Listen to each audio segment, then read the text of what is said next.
Chapter 633. This year's rainy season wasn't long. It ended in less than 20 days. After the weather cleared up, the temperature rose rapidly.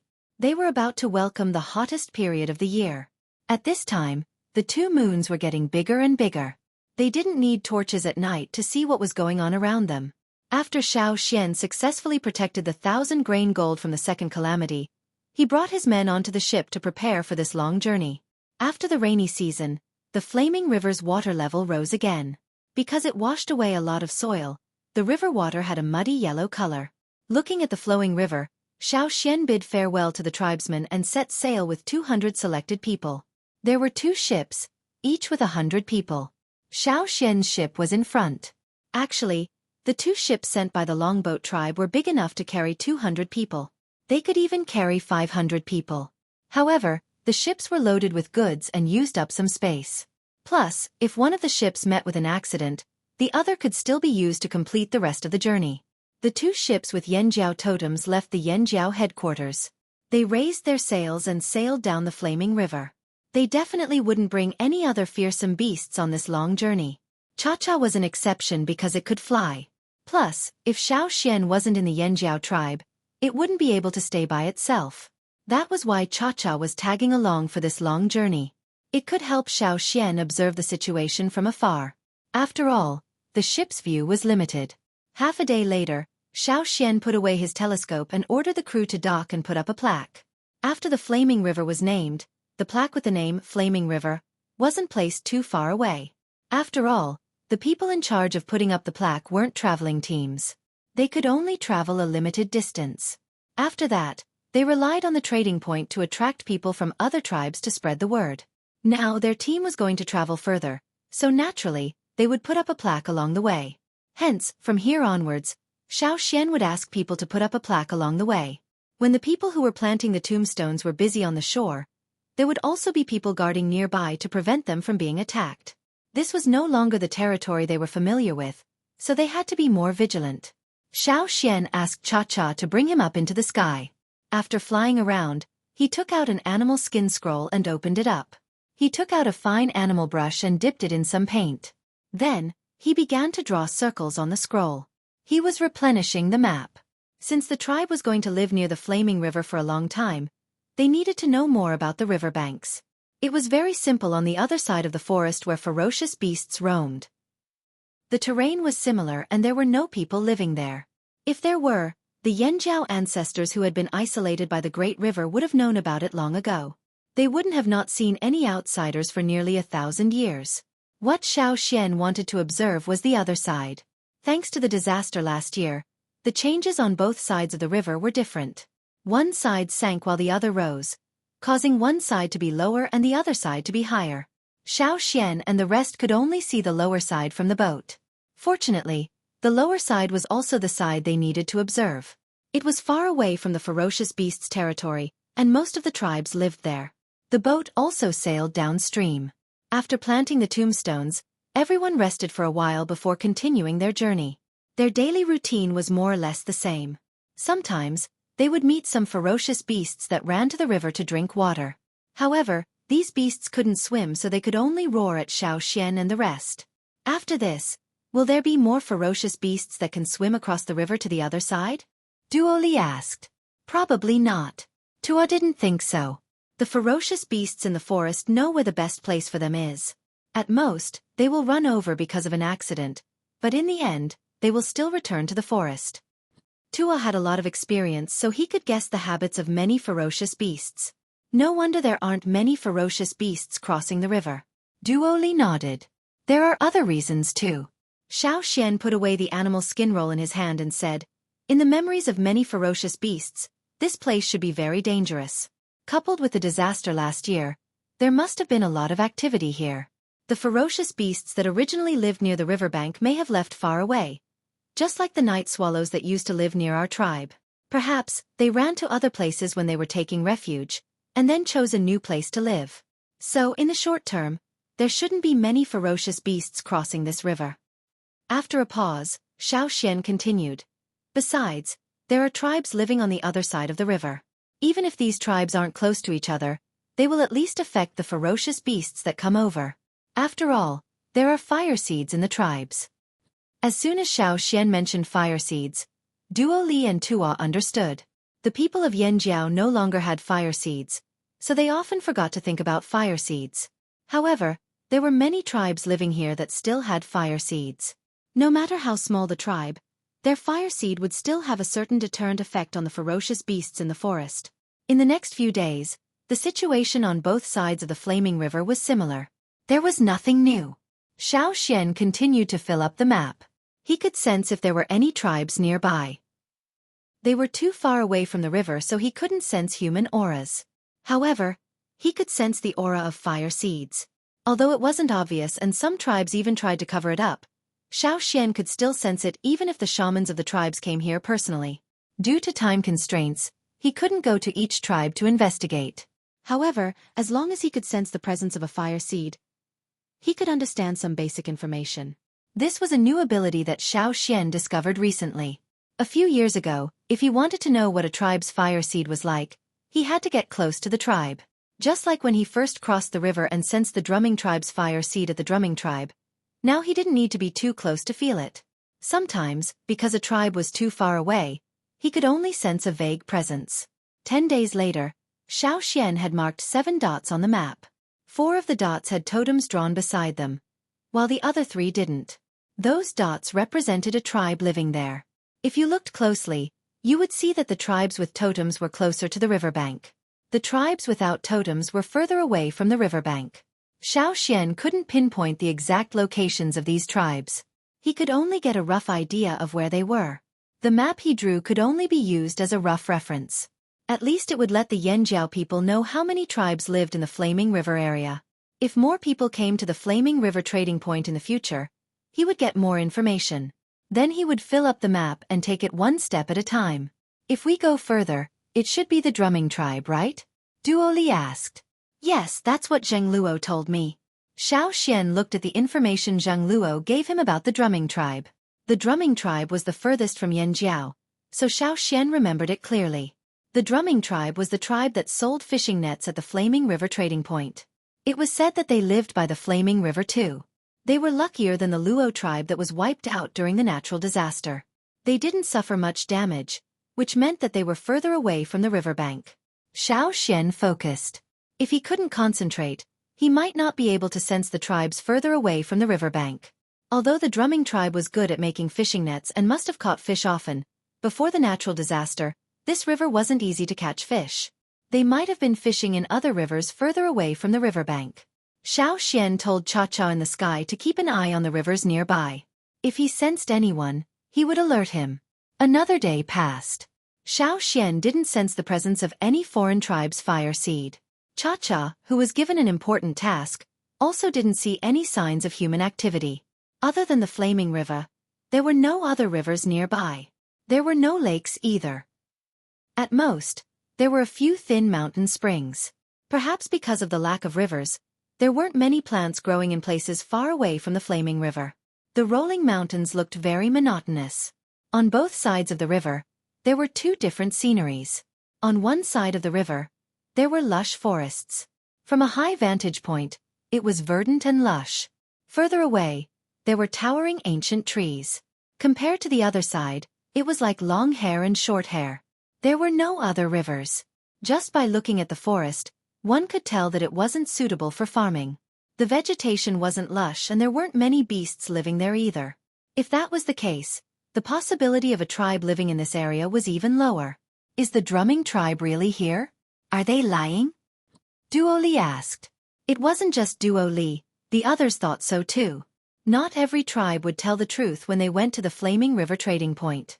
Some would only give a rough location. Even if you really went there, you might not be able to find them. Just like the drumming tribe. You knew where they lived but very few people could find their nest. Some tribes didn't even tell the truth. They even pointed in the wrong direction. Maybe we've already passed by the drumming tribe, Tuo said. On Xiao Xian's map, there were 3 areas marked with tribes living there. They didn't sense any totems.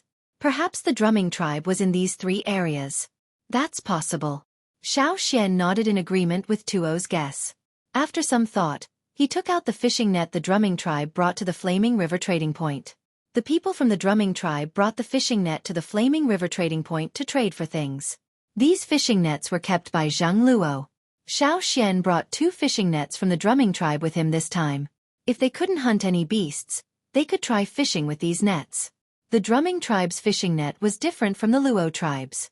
The Luo tribe's fishing net was thinner while the drumming tribe's fishing net had different sizes. The weaving style was also very different from the Luo tribe's. There were more patterns on the same net.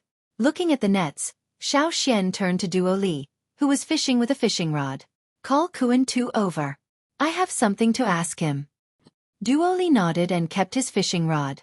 He quickly ran to the cabin to look for Kuan Tuesday. This time, Xiao Xian chose close to 100 guards from the Flaming River trading point. This was half of the expedition team. The guards who often worked at the Flaming River trading point had seen many tribes and had some impressions of unfamiliar tribes. Kuan Tu was a guard at the Flaming River trading point. He was also one of the people who had come into direct contact with the drumming tribe. Chapter 634. Kuan Tu, who was resting in the cabin, was quickly called out. Grand Elder, you're looking for me? Kuan Tu asked. Unlike Tua, Guang and the rest who grew up with Xiao Xian, he was one of the Yanjiao wanderers who returned to the tribe. Because he performed well and improved quickly, he was now very active in the tribe. Before joining this expedition, Kuan Tu often guarded the Flaming River trading point and interacted with many other tribes. Kuan Tu had always respected Xiao Xian. It was Xiao Xian and the rest who went to the grasslands to meet them. If it wasn't for him, they wouldn't have been able to leave the grasslands alive even if the fire seed in Yanjiao was reignited. Plus, after some things happened in Xiao Xian's current status in the tribe, Kuan Tu couldn't address him as casually as the others. That was why he called Xiao Xian Grand Elder every time he saw him. Xiao Xian waved at Kuan Tuesday. Come take a look. Are these the fishing nets the drumming tribe brought to the trading point? Kuan Tu went over and squatted down to examine the 2 nets beside Xiao Xian's hands. Because there were definitely more than one tribe selling fishing nets at the trading point, many of the nets looked very similar. Even if he knew at first glance, he had to take a closer look. He didn't want to embarrass himself in front of the Grand Elder. After examining both nets carefully, Kuan Tu nodded and confirmed, yes, both of them. The drumming tribe's fishing nets are different from other tribes. The mesh on the net is also different from other nets. Plus, there are many parts of the net that I don't understand. The drumming tribe didn't explain much. Yes, the 2 nets of the drumming tribe were different from the nets of other tribes. Some parts even gave people the feeling that the nets were woven wrongly. They didn't explain? Xiao Xian pointed at a few seemingly redundant parts of the net. Yes, I was curious when I saw it, so I asked. But they didn't explain. They only said it's like this when weaving nets.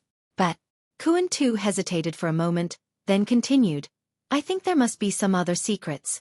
At that time, the people of the drumming tribe didn't look at me well. What's wrong?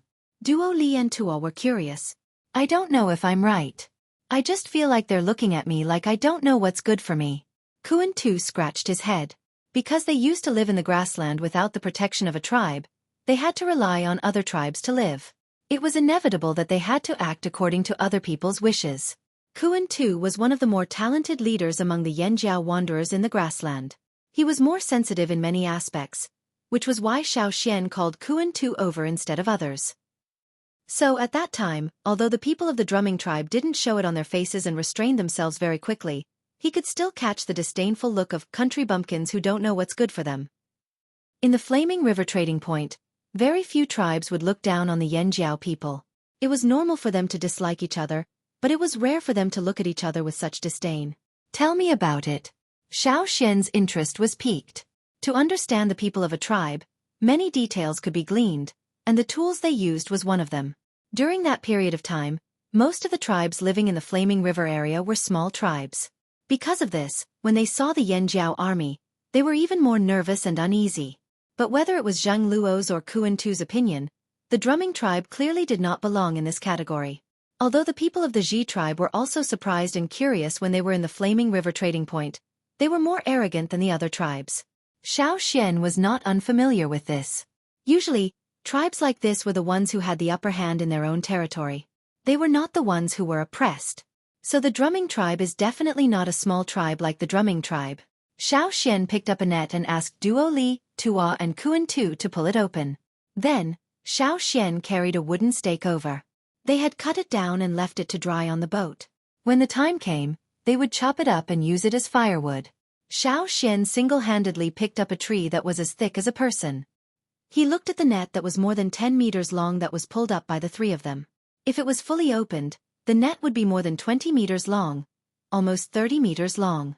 Zhang Luo had only gotten these two nets not long before Xiao Xian left. He was too busy to study them, so Xiao Xian decided to give it a try. Looking away from the net, Xiao Xian looked at the wooden stake in his hand. Then, he used his knife to poke a few holes in the wooden stake and stuck a few branches in it. It looked like the horns of a deer. Then, Xiao Xian grabbed the wooden stake with horns on both sides and approached the net. When Xiao Xian first approached the net, he couldn't see anything.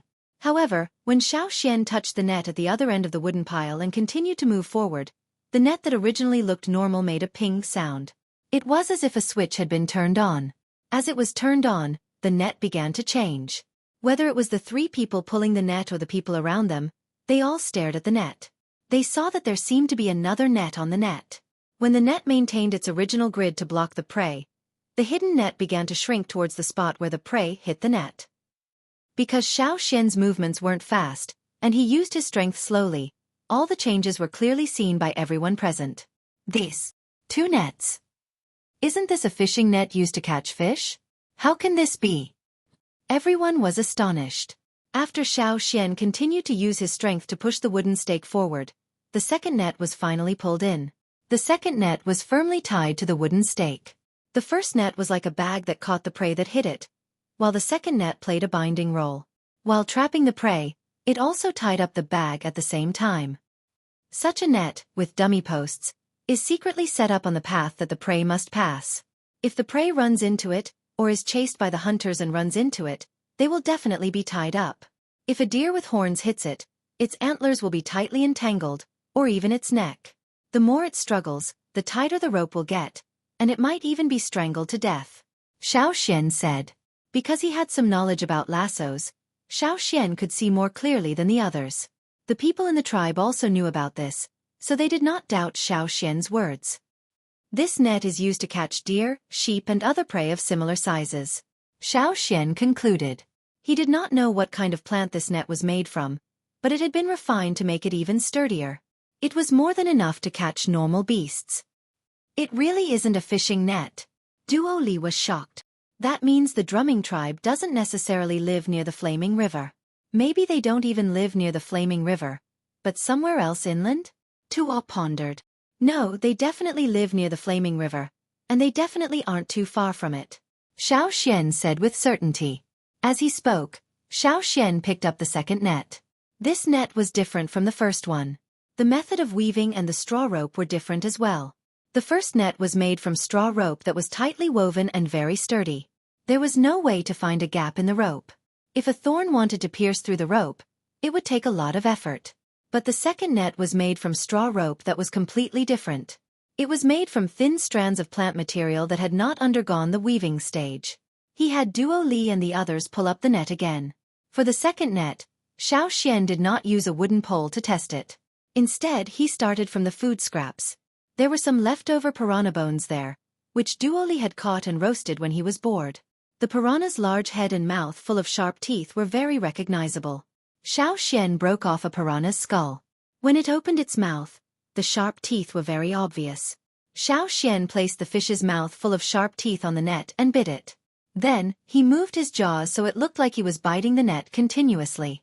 If it was a normal fishing net, there would definitely be teeth marks left on the rope. If the net was not sturdy, it would be quickly torn apart by these piranhas. But now, this net seemed to be in perfect condition even after the fish's mouth closed dozens of times.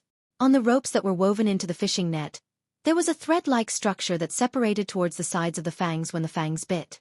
Therefore, every time the fangs bit, they would directly pass through the net rope. When the fangs opened their mouths, the fangs would break away from the net rope, and the net rope composed of many thin threads would merge into one again. This is made to catch piranhas? Duo Li curiously picked up the net again to take a closer look. He even found a fish head to test it out. It really is. Usually, there were fangs in the rivers inland, but there were not many of them here. They were also of different species, so there was no need to specially weave a net like this to catch them. The most likely reason was that the other party made this net to catch piranhas in the flaming river. After all, there were many piranhas here. The people of the drumming tribe are really good at weaving webs. Although he had never seen it before, Tuo had to admit it. If it wasn't for Xueqi pointing this out, they wouldn't have been able to see it so quickly. If this fishing net gets wet, the rope will be slippery. The fangs can easily pass through the rope, but they won't be able to break it in a short time. Xueqi touched the wet part of the net and passed it to everyone. It really is. Xueqi scratched his head again. No wonder the drumming tribe people looked at him like that. He really thought he was blind and couldn't tell how good this net was.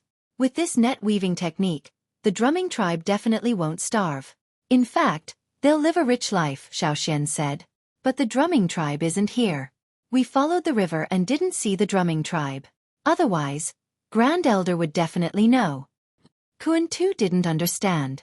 Since we still haven't seen them, then the drumming tribe might be even further away from us. Xueqi looked ahead. In the Flaming River region, even if they were far away, they would still know about the Flaming River trading point. Chapter 635. The drumming tribe's matter made everyone in the group take it seriously. If the drumming tribe wasn't an aggressive tribe, then it was fine. Even if it was just a small fight, it wouldn't affect Yanjiao. But if the drumming tribe was aggressive, then they had to be on guard. Of course, Xueqi didn't think that the drumming tribe was an aggressive tribe that stole other people's belongings for a living. If they specialized in stealing, then why would they have the time to improve their skills? Plus, if the drumming tribe was a high-profile tribe, why hadn't anyone heard of them before? Even Yanjiao's expedition teams had never heard of this tribe when they visited several large trading areas in the inland. The expedition teams had never even mentioned them before, so the Pu tribe didn't know of their existence either.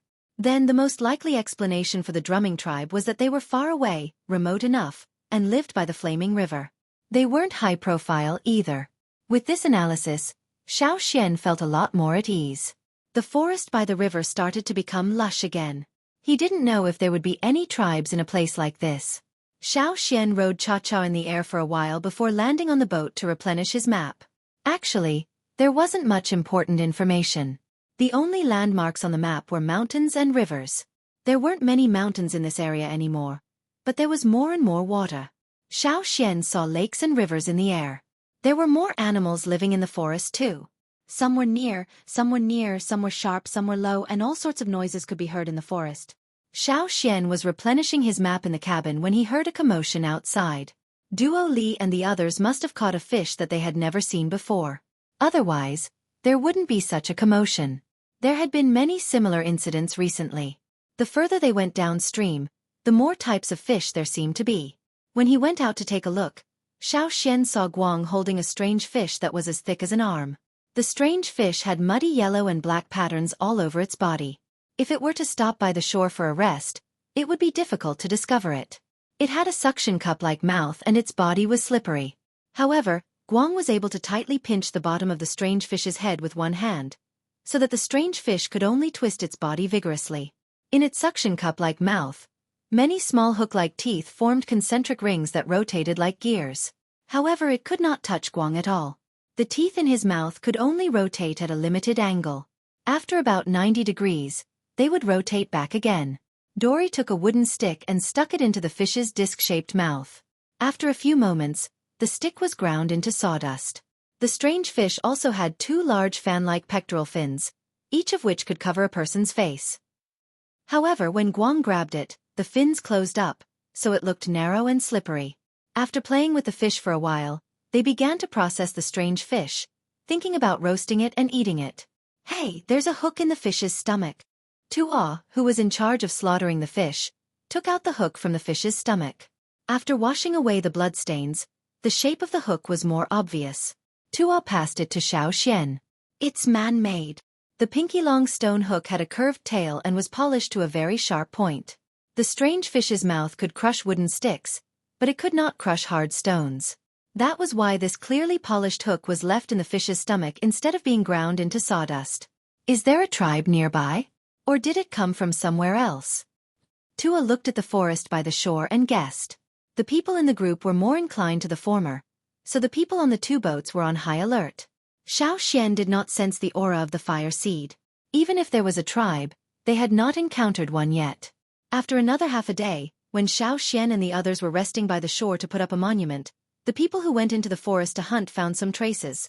A broken pottery jar half buried in the soil. The pottery jar was very small, but very delicate. It was a painted pottery, but what made Xiao Xian more interested was the pattern on the jar. On the palm-sized pottery jar, the dark net pattern was drawn very carefully.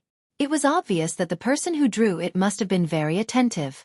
It was not difficult to draw a net pattern, but it was difficult to draw an accurate and delicate pattern on a curved pottery. It was not easy, and a little carelessness could destroy the whole thing. On the pottery jar they found, there were hundreds of densely drawn lines on the curved surface. The lines were drawn very evenly and smoothly. The distance between the lines was very precise, as if it had been measured with a ruler. There was no sense of stagnation. One could imagine the skill of the person who drew it. In addition to those fine interlaced lines, there were some thicker arcs and ribbon-like stripes near the mouth and bottom of the bottle, as well as 2/3 of the body of the bottle. Apart from that, there was a dense interlaced net pattern. There was a strong contrast between the two. The contrast between the thickness and the thinness gave a very strong visual effect. Making pottery also required passion. In Yanjiao, the person in charge of making pottery was Xing. The longer Xing worked with pottery, the deeper his understanding. He once said that a pottery made with passion and a pottery made with perfunctory effort gave a very different feeling. Not to mention the shape of the pottery, just the pattern on it. Although the pottery jar in Xiao Xian's hands was damaged, the fine brush strokes were still clear after the soil was washed away. The visual impact was strong enough at first glance. Otherwise, it would not have been discovered by the Yanjiao people who were looking for food. At that time, the pottery jar was half buried in the ground, and there was grass around it. Only a small figure peeked out from the grass, but it was discovered at a glance. It was obvious that this pottery was not made casually. When making it, the person who made it poured enough passion and patience into it, and focused on this palm-sized jar. Perhaps the things that were stored in it were very important. Did you find the totem? Tuo asked. Xiao Xian shook his head. I don't know yet. Maybe we didn't find it, or maybe the totem is damaged or missing. Or maybe there is no totem on it at all. The possibility of the second and third guesses is higher. Since the person who made this pottery was serious, then they must have been more careful when they drew the totem, and the emotions they put in were stronger. If there was a totem on it, even if Xiao Xian had never seen the totem of the tribe who made it, he would have recognized it at a glance. We don't know what kind of tribe made this pottery. Could it be the drumming tribe? Duo Li said. Xiao Xian looked at the pottery jar in his hands, deep in thought. Duo Li's guess was also what he was thinking. Different tribes had different totem patterns and habits, so they had different preferences. For example, some liked cloud patterns, while others liked animal patterns. And now, the patterns on this pottery jar belonged to the network pattern. Clearly, this tribe preferred net-like patterns. The drumming tribe. It was possible. Xiao Xian did not throw the pottery jar away. He brought it back to the boat and let everyone look around to see if they could find any other clues. With more clues, they would understand more. Chapter 636. After discovering the reticulated clay jar, they continued to travel downstream. Xiao Xian sensed the presence of other tribes, but they were further away from the flaming river, so he couldn't tell what kind of tribes they were. The only thing he was sure of was that they weren't strong tribes. Otherwise, their fire seeds wouldn't be so weak that Xiao Xian couldn't sense them at all. When they were inserting the tombstones, they also found some traces of human life. However, very few people came to the riverside. Although there were traces, they were not new. Later on, the utensils and tools were found. There were also pottery and tools with patterns on them, as well as pottery and tools of other patterns. It was obvious that more than one tribe had been here before. There should be more tribes in the future. On the map, Xiao Xian marked the location of a tribe's fire seed on the animal skin scroll. Why don't we go and take a look? Duo Li asked Xiao Xian. If they could go ashore and find the location of the fire seed, they would be able to find out what kind of tribe it was. No need. Xiao Xian kept the map. We don't have to care too much about that. It's a waste of time to look for them one by one. The flaming river is very long and we don't even know if we can finish in time. We don't have to worry about those small tribes for now. Looking ahead at the flaming river, Xueqi said. Also, I feel like there's a slightly bigger tribe up ahead. It was rare for Xueqi to say slightly bigger. Most of the tribes in the flaming river region were small tribes with few people. Some tribes only had a few hundred people. It was pitifully small. Duo Li and the others didn't even know how these tribes survived until now. Hearing Xueqi say slightly bigger tribe made everyone's spirits lift. Was there finally a slightly bigger tribe?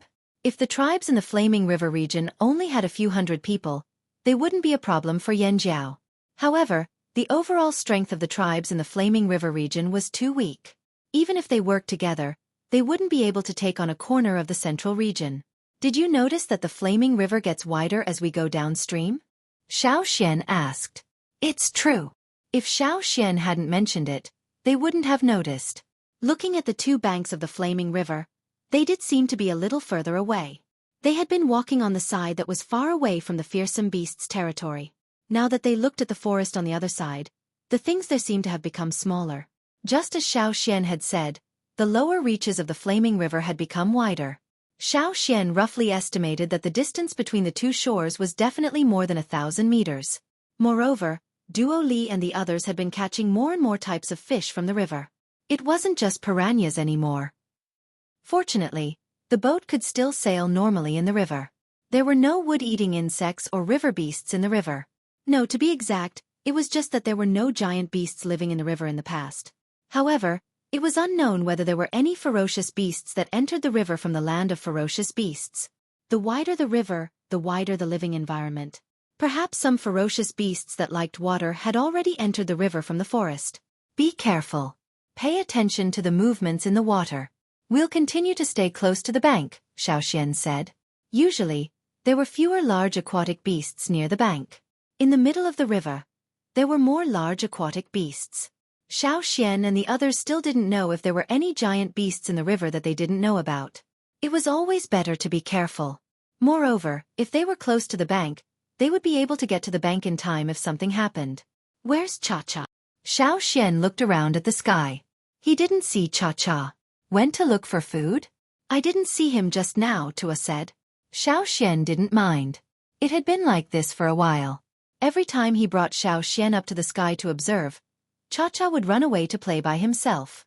Perhaps he would go to scout ahead, or perhaps he would run to the forest near the land of ferocious beasts to look for food. At a certain section of the river downstream of Xueqi and the others, in the middle of the river, there was a wooden raft that was shaking violently. On the wooden raft, there was a young man with a face full of panic. He held on tightly to the raft to prevent himself from being thrown off. If he was on the wooden raft, he still had a chance to live. However, if he was thrown into the water, he would be finished. The reason why the wooden raft was shaking so violently was because there was something in the river pushing against it. On the bank, there were a few young men standing there and shouting. Even if they wanted to help, there was nothing they could do. They couldn't go into the water. If they went into the water, they would die. If they were swallowed by the fish in the river, they would also die. Shoot arrows? It was useless.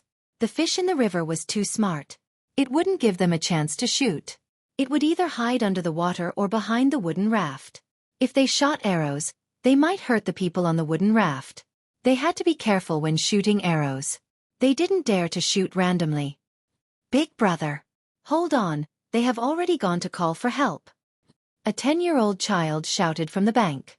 Use the oar to hit it. Bullshit. Don't listen to him. Don't hit it with the oar. That will only make it angrier. Bo Luo, hold on tight to the wooden raft. Hold steady and stall for time. Another slightly older young man hurriedly shouted. These people were so anxious that their faces turned ashen. They didn't even have time to wipe off their sweat. Throwing stones and hitting water also couldn't attract the attention of the strange fish in the river. Their original target wasn't the strange fish. It was another type of large fish that was about the length of two people. The net they made was specifically to catch that type of large fish. However, they didn't expect the strange fish to suddenly appear. Not only did it kill their prey, it almost ate them all. If it wasn't for Bo Luo attracting its attention, they wouldn't have been able to return to the bank safely. However, Bo Luo, who was on the wooden raft, wasn't lucky enough to reach the bank. He was pushed into the middle of the river together with the wooden raft. Also, the strange fish didn't attack with all its might. Instead, it swam around the wooden raft as if it was playing. Occasionally, it would hit the wooden raft, causing it to shake violently. The strange fish in the river probably lost interest in teasing its prey. It gradually floated up and revealed its body. Its brown striped skin looked like it was covered with a thick layer of hard scales. The reflection of the Yangguang made people feel cold. More than half of its triangular head was above the water. It was much higher than the people on the wooden raft. Its body was about 5 meters long, maybe even longer. Under the water, one could still see its swaying tail. The strange fish that had half of its body above the water seemed to be fearless. It wasn't worried that anyone would pose a threat to it at this time. Its 3-petaled mouth had already opened. Then, it suddenly bit down on the wooden raft. Crack! The wooden raft, which was made of wood as thick as a person, was easily bitten open. Crack! Another mouthful went down. With every bite, the wooden raft would shake violently. The people on the wooden raft screamed in fear and retreated away from the strange fish. However, the wooden raft was only so big. Where could they retreat to? Shoot the arrows. Hurry up and shoot the arrows. The people on the bank shouted. We've already shot all the arrows. Throw stones. Continue throwing stones. No, it's useless. Why aren't my father and the others here yet? A girl wanted to cry. Not only her, but the others also felt the same. Who would have thought that they would meet such a powerful fish when they sneaked out to catch fish? They had never met such a powerful fish before. No wonder the elders in the tribe didn't allow them to get close to the water. They just wanted to catch a big fish to prove themselves. If they knew there was such a terrifying fish in the river, they definitely wouldn't have come here. This was simply courting death. The nets they made couldn't catch the strange fish at all. Some people wanted to go into the water to help, but they were stopped. At this time, a few people would die if they went into the water. The strange fish didn't want to play anymore.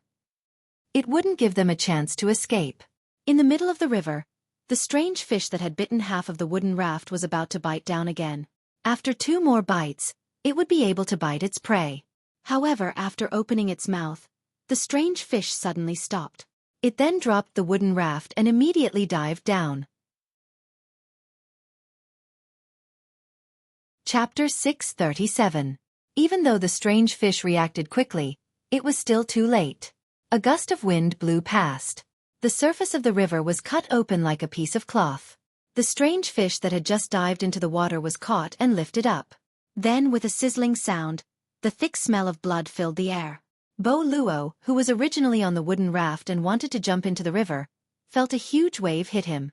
If he wasn't holding onto the raft with one hand, he would have been blown away. Bo Luo couldn't open his eyes because of the river water.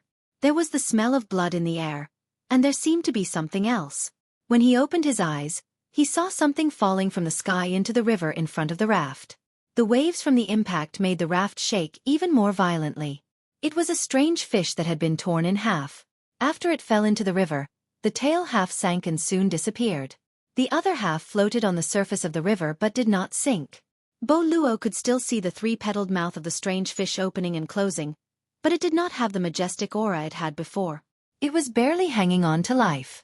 No matter if it was the people on the raft or the people on the shore, they were all shocked by the scene just now. Just now. What was that? Bo Luo, be careful. Run. Get into the water. Get into the water. The people on the shore suddenly shouted in panic. The person on the raft also felt as if he was being watched. When he raised his head, he saw a figure rushing towards him at an extremely fast speed. He didn't even have time to jump into the water before he was grabbed into the air along with the raft. Ah! Bo Luo looked at the surface of the river that was quickly disappearing. The fear and sadness in his heart turned into a cry of despair. The moment he left the mouth of the strange fish, he fell into the claws of a bird.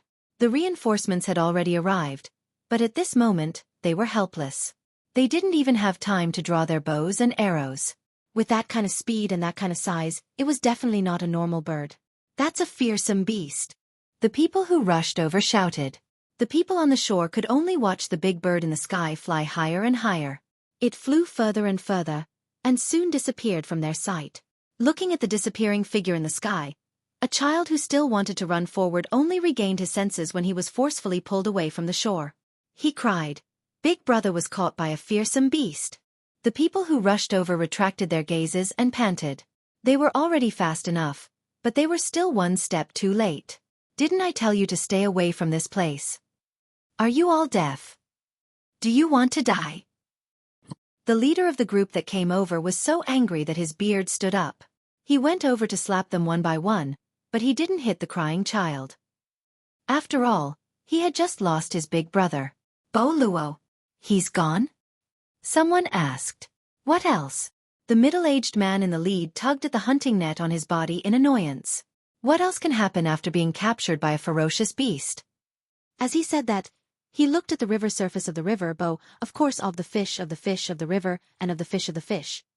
But looking at the movements in the river, there should already be small fish eating the carcass. They didn't know if the carcass would be able to float over before it was eaten. This was also the reason why they rarely went into the water. The river was too dangerous. When fishing, they used wooden rafts to set up a net and then reel it in at the riverbank. Once they left the riverbank, they had no advantage in the river. No matter how strong the net was, it couldn't make up for it. When it was close to evening, they carried the fish carcass that finally floated to the riverbank and walked back to the tribe. The atmosphere in the group was very heavy. There were also the sounds of children crying. They had also looked in the direction that the bird had flown. It was flying upstream. They held on to the mentality of just in case and searched upstream for a while, but they didn't find any traces at all. People who had come into contact with wild beasts knew what would happen to children who were taken away by wild beasts. Similarly, people who were taken away by fearsome beasts would only become their food. The group of people returned to the tribe in silence. At the entrance of the tribe, there was a huge net made of ropes. The center of the net was densely woven. The net was painted with dark paint.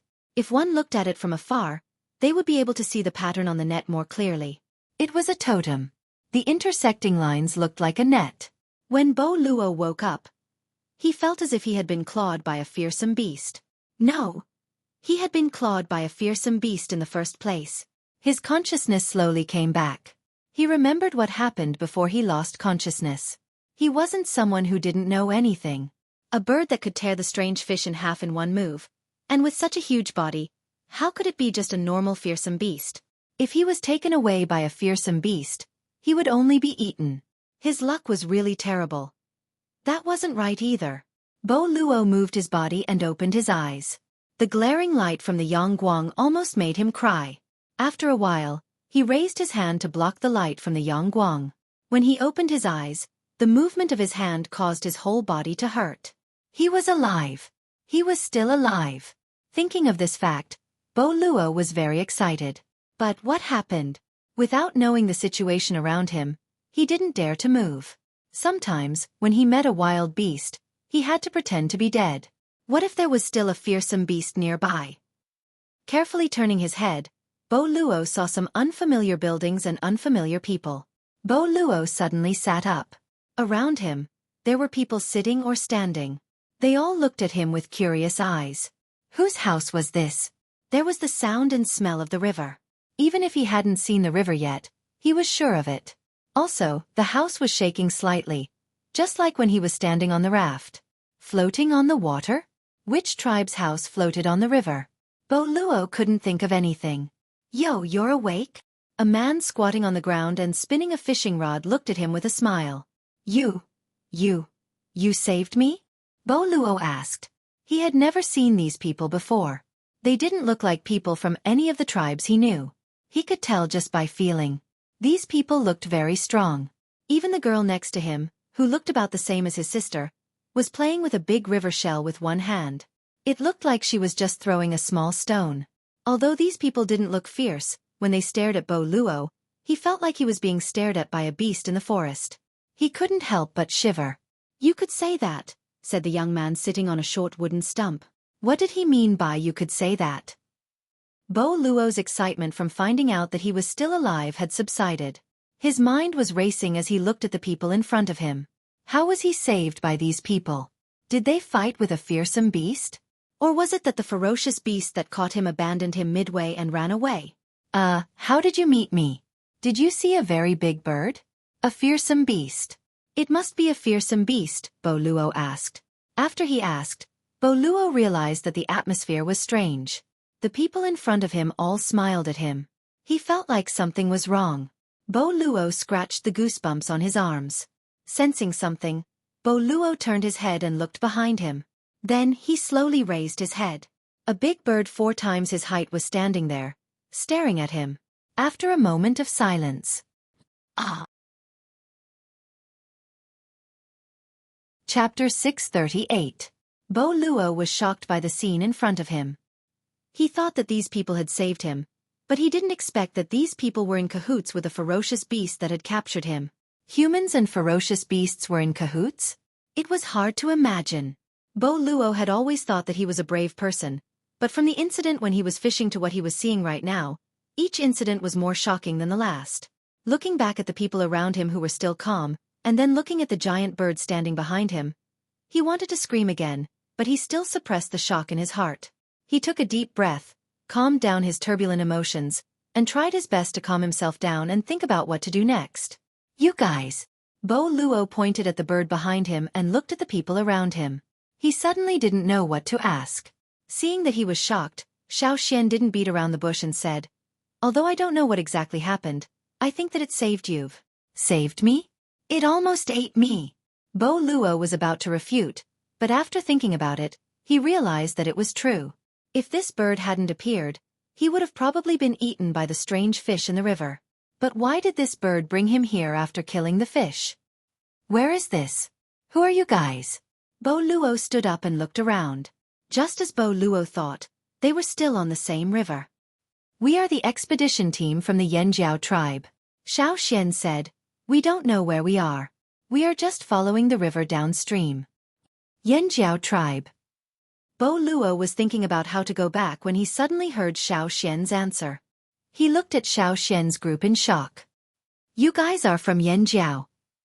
Seeing Boluo's reaction, Duo Li and the others were also curious. You know about the Yanjiao tribe? I've heard of you. Boluo looked at the people in front of him and didn't say anything else. The caution in his eyes was still there, but there was a hint of curiosity. I heard that Yanjiao hosted a banquet to show off your wealth? Is that true? Boluo couldn't help but ask again. He couldn't imagine that there would be a tribe that could hold a banquet. He didn't know what a banquet was before, but after listening to his father's explanation, he finally understood. Was there really a tribe that was that rich? Of course, and the banquet ended before the rainy season. At that time, only 24 tribes went over. After the banquet, when the Flaming River trading point opened, more tribes went over. Didn't your tribe go over to take a look? Duoli grinned as he came over. It's over. Where is the Flaming River trading point? He actually went to so many tribes? Our tribe is too far away, so we couldn't go. Boluo's eyes dimmed. He wanted to see it too, but unfortunately sigh. Which tribe are you from? If it's on the way, we can send you back, Duoli asked. After some hesitation, Boluo said, I'm from the drumming tribe. My name is Boluo. The drumming tribe? It really was the drumming tribe. Before Boluo woke up, Xueqi and the others had already guessed Boluo's identity. Xueqi said that he was most likely from the drumming tribe. You're from the drumming tribe? Duoli pointed at the 2 nets on the side. That means someone from your tribe went to the Flaming River trading point. Seeing the 2 nets, Boluo's eyes lit up. He said excitedly, my father brought those nets. After saying that, Boluo realized that he had said too much. His father had said that before they knew what the Yanjiao people were like, they had to be careful. Although these Yanjiao people had saved him, it was always better to be careful. The Yanjiao tribe seemed to be stronger than their own. Duoli didn't seem to notice the wariness in Boluo's eyes. He continued, then why didn't you go with your father? Our Yanjiao's Flaming River trading point is very popular. Fearsome beast meat, fearsome beast hides, fearsome beast horns are all very famous. Hearing Duo Li's words, Boluo temporarily put his thoughts aside. It's too far and the road is too dangerous. My father wouldn't let us go. Your tribe even sells fearsome beasts. That's amazing. Hee, of course, Duo Li said proudly. He walked over and put his arm around Bo Luo's shoulder enthusiastically. They started chatting and briefly introduced the people around them to Bo Luo. He only introduced them by name and made a few jokes. As for their positions and abilities, he didn't say a word.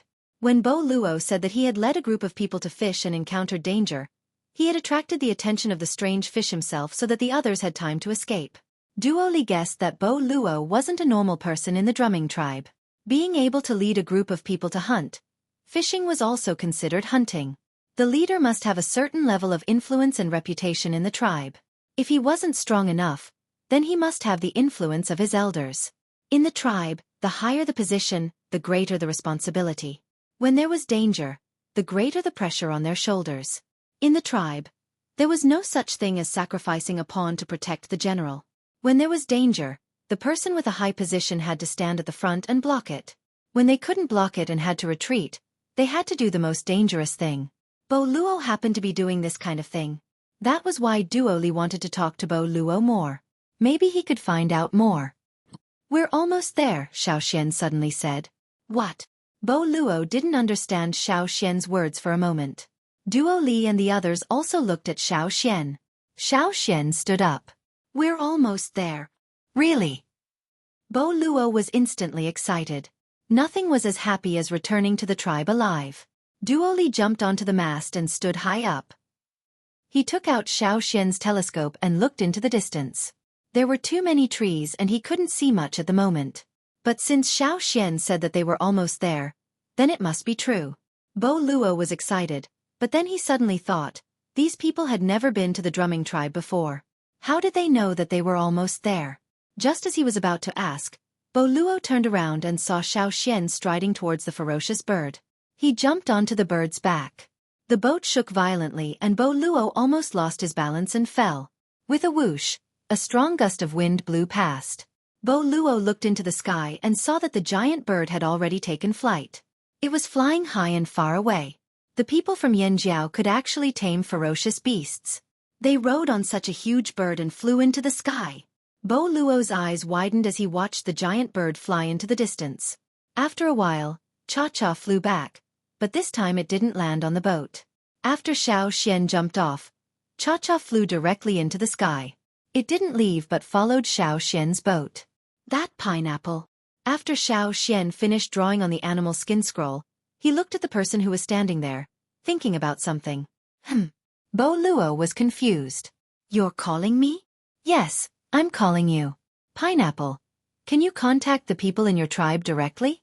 Like blowing a whistle or something, Xiao Xian asked. My name is Bo Luo, not Pineapple. Bo Luo corrected him. He thought about Xiao Xian's words and nodded. Yes. Do you want to blow it now? Wait, we haven't arrived yet. They might not be able to hear you even if you blow it now. I'll tell you when we arrive. Okay. Bo Luo was very happy to be able to return to his tribe, but he was also very conflicted. He didn't know if bringing the people from Yanjiao back to his tribe was the right decision. Xiao Xian stood at the bow of the boat and looked in a direction. In his mindscape, within the light shield wrapped in totemic flames, a pattern gradually became clearer. It was a totem wrapped in yellow flames. The lines of the totem pattern were intertwined and looked like a woven net. Chapter 639. In the drumming tribe. Houses could be seen everywhere. They had a similar architectural style to the drumming tribe, with wooden pillars as the base. However, the wooden pillars here were taller and thicker. The houses were at least 6 to 7 meters above the ground. The taller ones were even more than 10 meters. Also, these houses were not square. Instead, they were round and pointed. The roofs were covered with brown cloth. The bigger houses were more than 20 meters in diameter, while the smaller houses were less than 4 meters in diameter. Below the houses, there were many nets wrapped around the wooden pillars. These nets were divided into many layers, and each layer had something on it. Some were food, some were clothes, etc. Some of the nets below the houses were very complicated. It looked very messy, but it was just a look. There were people resting inside the nets. The ropes and nets could be used as hammocks for people to lie on, and also for drying items. At this moment, in the center of the drumming tribe in the largest house. The atmosphere was heavy. Is Bo Luo really gone? The person who spoke had messy hair. His clothes were torn in many places, as if they had been scratched by tree branches. There were dried bloodstains and a fishy smell on his body. His tired eyes were bloodshot and hazy. The muscles on his face twitched, and the veins on his arms twitched. It was obvious that he was in a very bad mood, as if he was about to explode at any moment. The person sitting by the door replied, "Yes. When I arrived, I saw Bo Luo being taken away by the beasts." The house was silent again. The air seemed to have frozen for a moment. Actually, Bo Luo might still be alive. In the silence, a voice spoke slowly, dispelling the oppressive atmosphere in the house. The person who spoke was a thin middle-aged man sitting in the innermost part of the room. Although he didn't look old, there was a hint of white in his hair.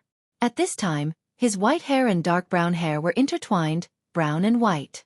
It looked like a checkerboard that was squeezed together in rows, and his hair was longer than his shoulders. "My injuries haven't healed yet, so I can't confirm Bo Luo's location. However, I can feel that he is still alive," said the person.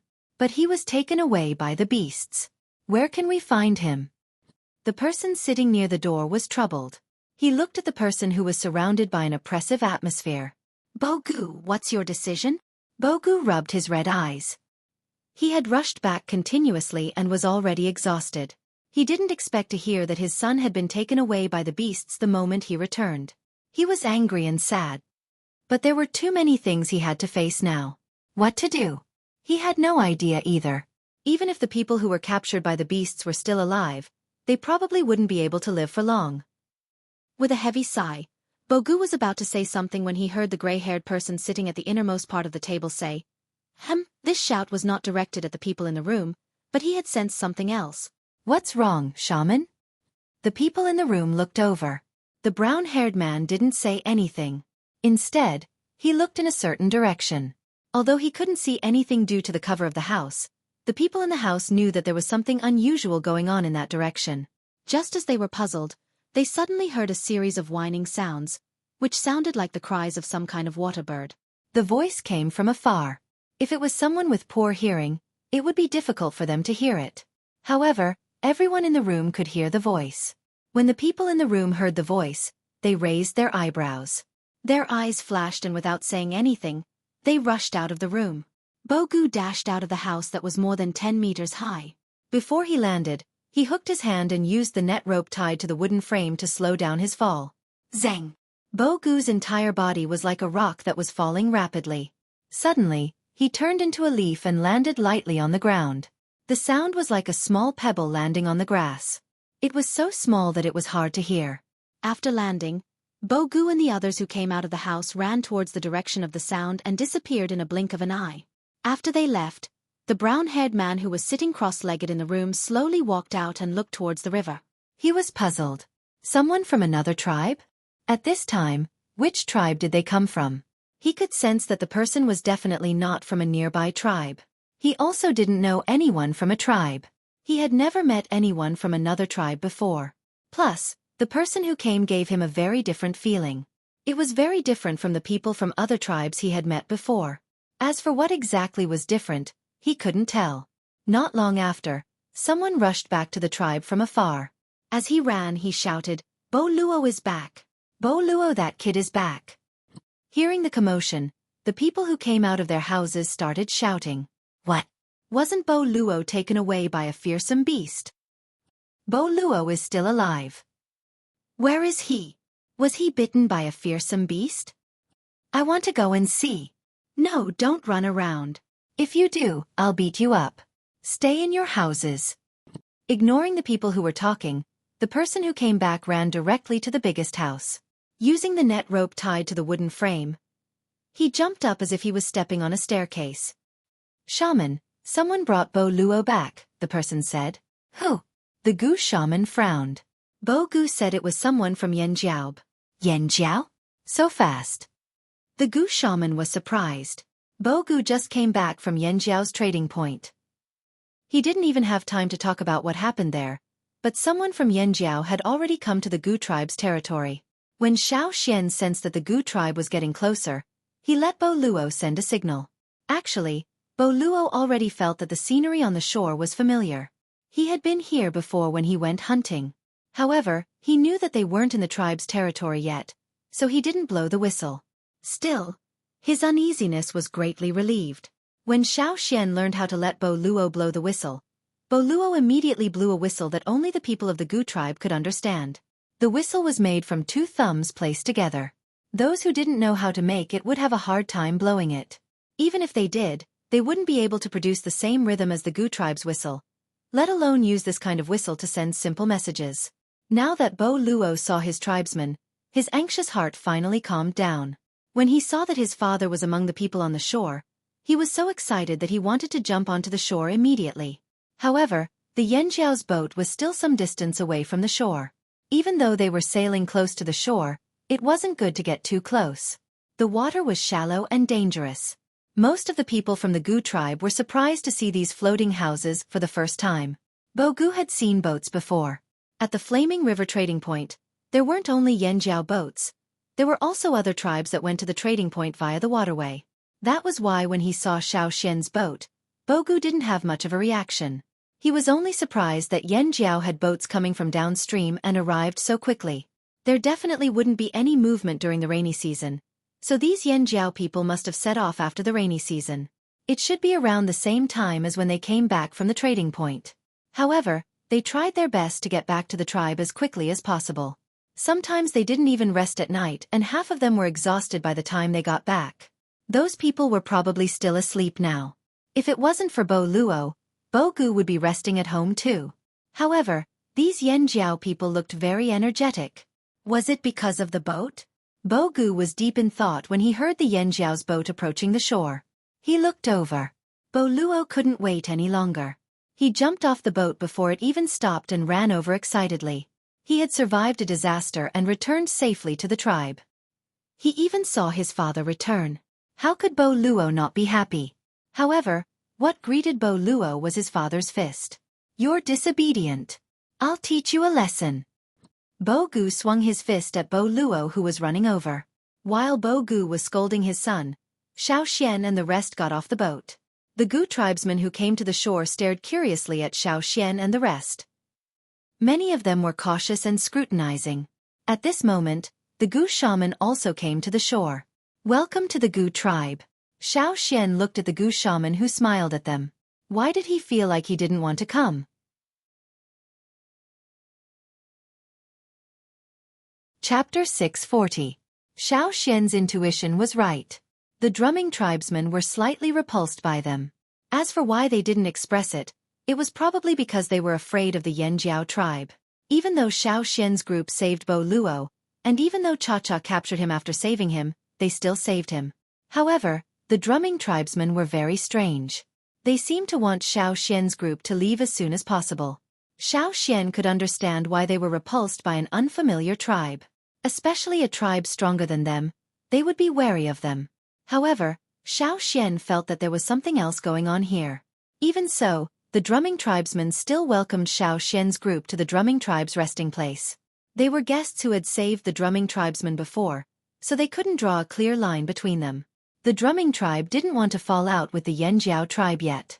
The drumming tribesmen were very cautious towards Xiao Xian's group of Yanjiao tribesmen. Bo Gu and the others had been to the Flaming River trading point before, so they knew more about the Yanjiao tribe than the others. They were inexplicably nervous when they saw Xiao Xian. The drumming tribesmen mostly wore linen. It looked like it was woven quite well, and the workmanship was exquisite. This was probably made by their own tribe, and it wasn't any worse than the ones made by the Rain tribe. However, their linen clothes were still wrapped with some unrefined, tassel-like hemp fibers. The drumming tribesmen were used to this, so they didn't feel uncomfortable with the hemp fibers tied around their bodies. When Bo Luo was brought to Xiao Xian's ship, his clothes were already severely damaged, so the hemp fibers weren't obvious. Now that Xiao Xian saw so many drumming tribesmen here, it was obvious that they were wearing a unique outfit. Seeing that Xiao Xian was curious about the hemp fibers tied around their bodies, Bo Gu explained, "The drumming tribe is good at making nets. We always bring nets with us when we go out, but sometimes our nets get damaged from hunting, so we use these to repair them." "I see." With Bo Gu's explanation, Xiao Xian understood. Different nets had different thicknesses, so the ropes used were also different. Therefore, the people of the drumming tribe brought raw materials with them and used hemp fibers to repair the nets. No wonder the people of the drumming tribe had different kinds of hemp fibers. It must be because they used different materials to make their nets, so they had different kinds of hemp fibers wrapped around their clothes. It could be used for decoration as well as practicality. Xueqi and the others didn't think much of Bogu's attitude, but some of the Ji tribesmen had weird looks on their faces. Logically speaking, Xueqi and the rest had saved Bogu's son, so it was reasonable for them to be polite. However, the people in the Gu tribe who knew Bogu were still surprised because Bogu was too polite. Who was Bogu? The current chief of the drumming tribe. Although the chief's position in the Gu tribe was not as high as the shaman, he was still a chief. It was rare to see Bogu take the initiative to introduce or explain things to strangers. In the past, when outsiders came to the Gu tribe to interact with other tribes, Bogu would always give them the cold shoulder. However, Bogu's attitude was strange today.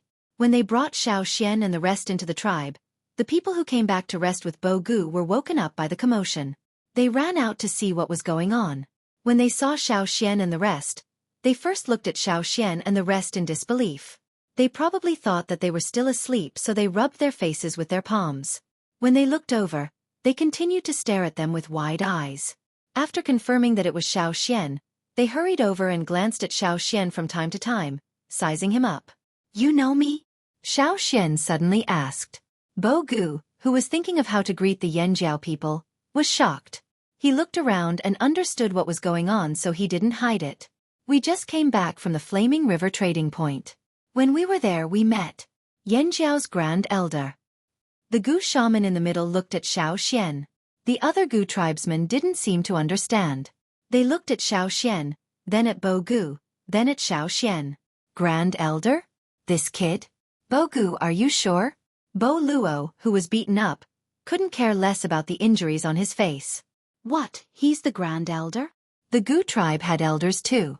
Their elders were the same as other tribes. They were either appointed by the previous chief or shaman after they retired, or they were appointed by those who contributed greatly to the tribe. However, this young man, Xueqi, was also an elder? And the Grand Elder? And the Yanjiao's Grand Elder. They couldn't accept it all at once. No wonder Bogu was so polite to this kid. This must be the reason. The others had their own guesses, but Bogu and the others who had been to the Flaming River trading point knew that the Yanjiao's Grand Elder had a special status. The Yanjiao tribesmen seemed to respect this young Grand Elder. Plus, when Bogu asked around at the trading point, he found out that not only the Yanjiao tribesmen, but many other tribes were also wary of this Grand Elder. When they talked about this Yanjiao's Grand Elder, it was as if they had met a ferocious beast. Xueqi brought 100 people into the Gu tribe while the other 100 guarded the boats by the river. The Gu tribe had more than 3,000 people.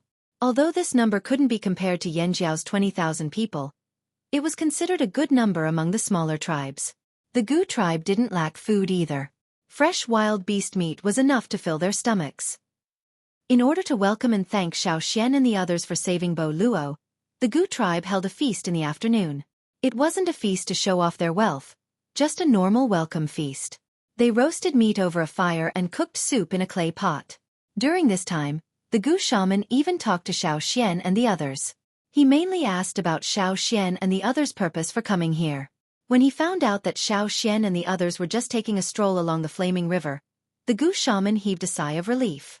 He didn't show it on his face, but Xueqi could feel it.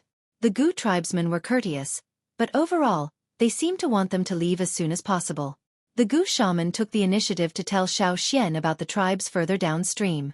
He even mentioned that there was a tribe downstream that produced beautiful beads. This interested the Yanjiao tribesmen, especially Duo Li. His eyes lit up when he heard this. "What kind of bead?" Duo Li asked. The Gu shaman took out a bead the size of a thumbnail from his pocket. "Cat's eye stone?" Xueqi was surprised. He took the bead and examined it closely. It didn't look like it was made by humans. It looked more like it was formed naturally. However, these beads looked slightly murky and the eye in the middle was a little dim. This was enough to make Duo Li and the others, who came from the other side of the sea, interested. On the other side of the sea, because the slave masters liked all kinds of beautiful gemstones, These stones that couldn't be made into weapons were often more expensive than grains or animal hides. Seeing that the Yanjiao tribesmen were so interested in these beads, the Gu shaman's smile deepened. After the afternoon meal, the sky darkened. The Gu tribesmen began to head back to their homes. Xiao Xian and the others didn't stay in the house the Gu tribe arranged for them. Instead, they returned to the ship. Although it would be more comfortable to stay in a house, the Gu tribe's fire seed was still there. It wasn't as comfortable. That was why they returned to the ship to rest. However, when Xiao Xian and the others walked towards the river, the Gu shaman said, "Be careful in the water at night." Chapter 641. The shaman's words alerted the Yanjiao people. The Gu tribesmen had told them that the river was dangerous, that there might be strange fish or something else. Several Gu tribesmen had disappeared from the river before, and there were more and more beasts in the forest. Xiao Xian's group would sometimes rest at the bank at night, and they'd encountered some trouble, but it was nothing compared to the beasts in the forest. But this time, Xiao Xian didn't dare to be careless. The Gu tribesmen couldn't find the reason for their loss, and they didn't want to die without knowing anything. "The night watchers will be on high alert at night," Xiao Xian said to them after returning to the boat. After Xiao Xian's group left, the Gu tribesmen stopped adding firewood to the fire on the grass, and waited for the fire to go out. Gusts of wind blew, and the firewood in the fire flickered with red light. In the shaman's house, other than the shaman, there were 10 other people. They were all important figures in the Gu tribe, including Bo Gu and the elders of the tribe. There was a glowing water moon stone in the house. For tribes like them who built their houses on the ground, they used glowing stones to light up their houses at night, and not firewood. Using firewood or torches could easily set the house on fire. Other than the water moon stone, there were other stones, but the water moon stone was more commonly used. They traded for it through other people. "Shaman, do you think the Yanjiao people noticed something?" someone asked. "It's better if they noticed. Maybe they'll leave immediately." But the Gu tribesman's eyes were closed, and no one could see his expression.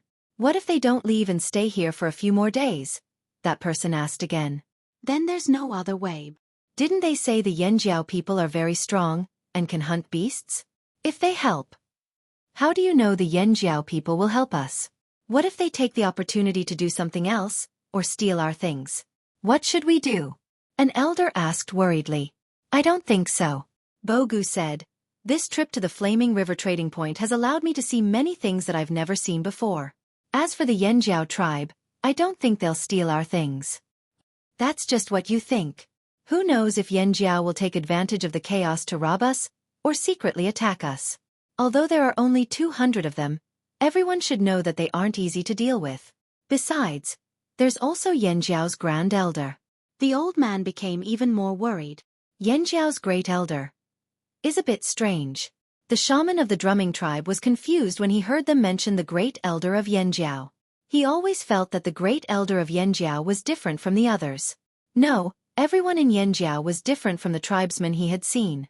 The only difference was that the Great Elder of Yanjiao was different. "It doesn't matter if Yanjiao leaves or not. What we need to do now is to prevent more and more beasts from attacking our tribe." Speaking of this, the shaman of the drumming tribe suddenly emitted a murderous aura, like a net full of sharp blades. His sharp eyes looked into the darkness outside the house, as if he wanted to pierce through the darkness and find the hidden figure. The night deepened. Although the moon cast a faint silver glow over the night sky, it was still mostly dark under the forest. The forest was very dense. The trees near the drumming tribe's resting place were taller than their houses. The branches stretched out and blocked the moonlight, casting large shadows on the rounded roofs. The noise in the tribe gradually quieted down. Some people fell asleep while others kept their eyes open, listening to the sounds outside. In the forest, the guards were hidden, almost blending into the night. Even their breath seemed to synchronize with the night breeze. On the boat by the river, the night watchers stared at the surface of the river while the people in the cabin rested. The flaming river's water was swept by the night breeze, crashing against the shore in waves. When the water hit the rocks, it made splashing sounds. The boat swayed slightly on the surface of the river, making creaking sounds. Xiao Xian was sleeping with his eyes closed. He suddenly opened his eyes, got off his bed and walked out of the cabin. The night watchers saw Xiao Xian come out, so they quickly asked, "Grand Elder, did you notice something?" "What did you find?"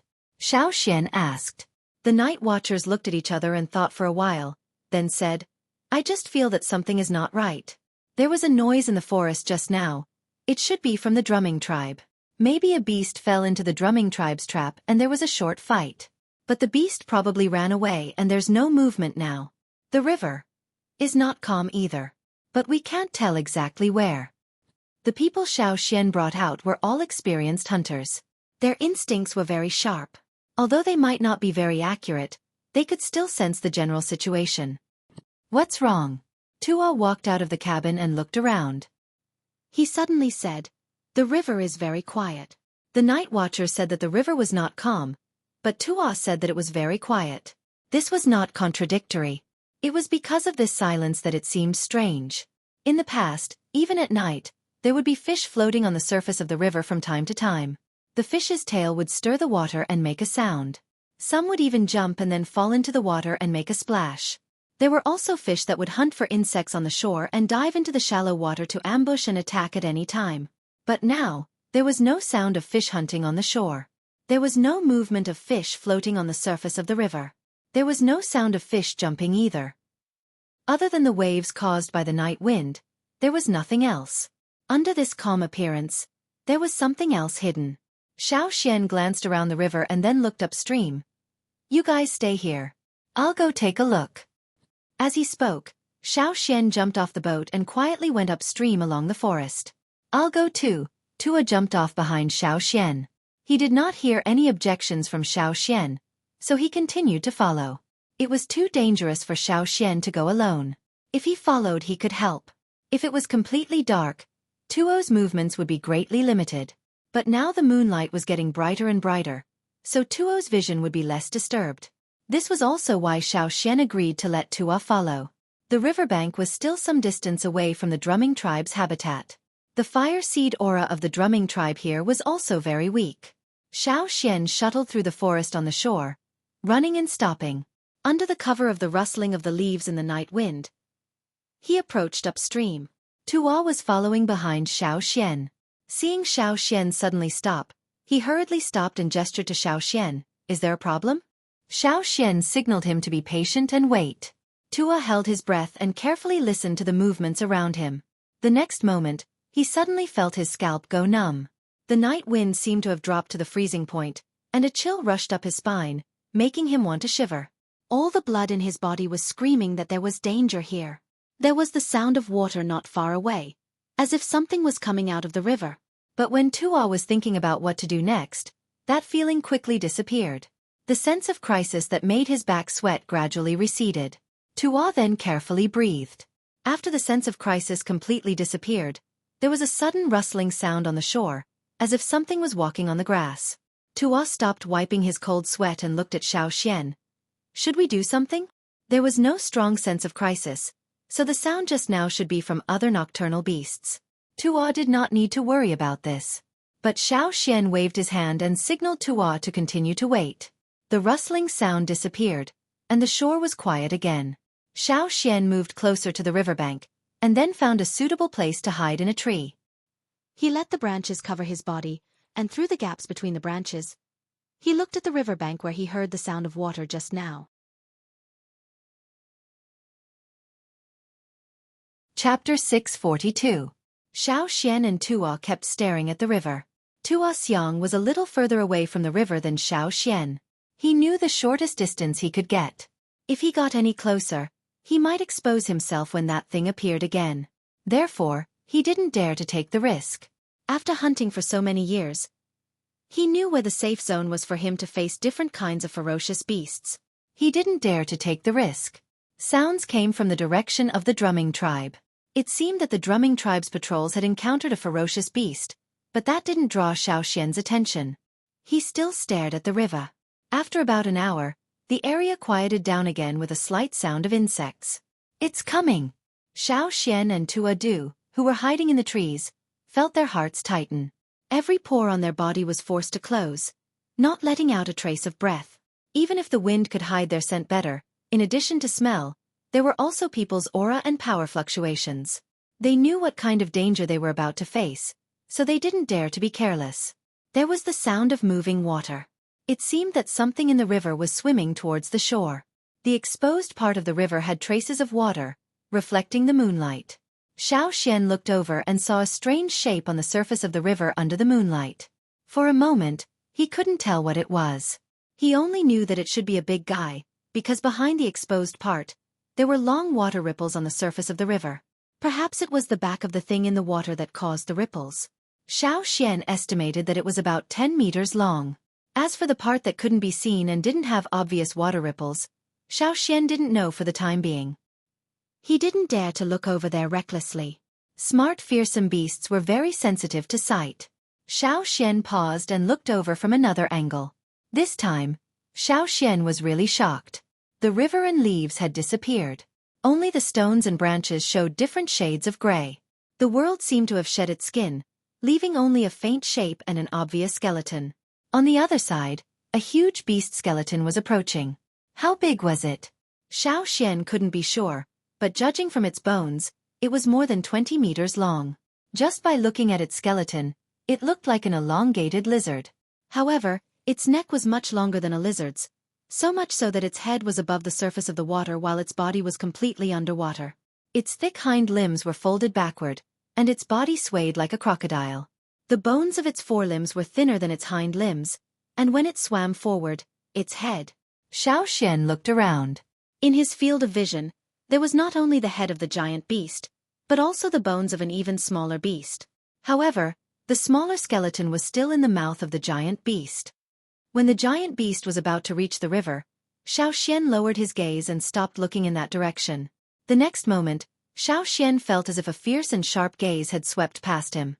Although the gaze was invisible, Xian felt as if an invisible cold blade had brushed past him. That was the giant beast's scan before it reached the river bank. Xian had averted his gaze in advance to avoid meeting the giant beast's gaze. Once their eyes met, no matter how well Xian hid, he would not be able to avoid that giant beast's detection. This was Xian's intuition. That giant beast definitely had that ability. After hunting fearsome beasts for so many years, Xian rarely had this feeling. That giant beast was undoubtedly a fearsome beast. It came from the forest on the other side of the river, but compared to the fearsome beasts that the Yanjiao hunting team hunted on a daily basis, Xian felt that this fearsome beast would be even more difficult to deal with. It wasn't that he hadn't hunted larger fearsome beasts before. During the Flaming River Grand Banquet, the beast bones used as decorations, the beast teeth used as decorations, and so on all came from giant beasts. However, Xian had a feeling that this one would be even more troublesome. If he wasn't careful, he might even lose his life. The two men hiding in the tree didn't even dare to breathe loudly. It was as if they had turned into stone. After that gaze scanned the area and found no abnormalities, it came to the bank. Xian looked over and saw that the giant beast hadn't come to the bank yet. It had only placed the smaller beast in its mouth on the bank. Because its large body couldn't be completely hidden in the shallow water, Xian could see its body above the water surface even without his special vision. Its body was covered in patterns like the water plants in the river. The color of its back and belly was different too. Even though its torso wasn't completely exposed, one could tell by looking at its neck. Its dark back with inconspicuous patterns and its lighter belly. This combination of colors was a camouflage for its upper and lower body. It would be harder to spot it when it swam in the river. Its body wasn't smooth and its protruding parts were wet. They reflected the silver moonlight and seemed to carry a metallic chill. Its head wasn't large compared to its body and looked like a slanted shield. There was an elongated hard bone above its head. It looked like a horn but wasn't as distinct as a horn. Although Xian still couldn't see the giant beast's full appearance, based on what he could see in its skeleton, he could deduce that this was a powerful hunting beast.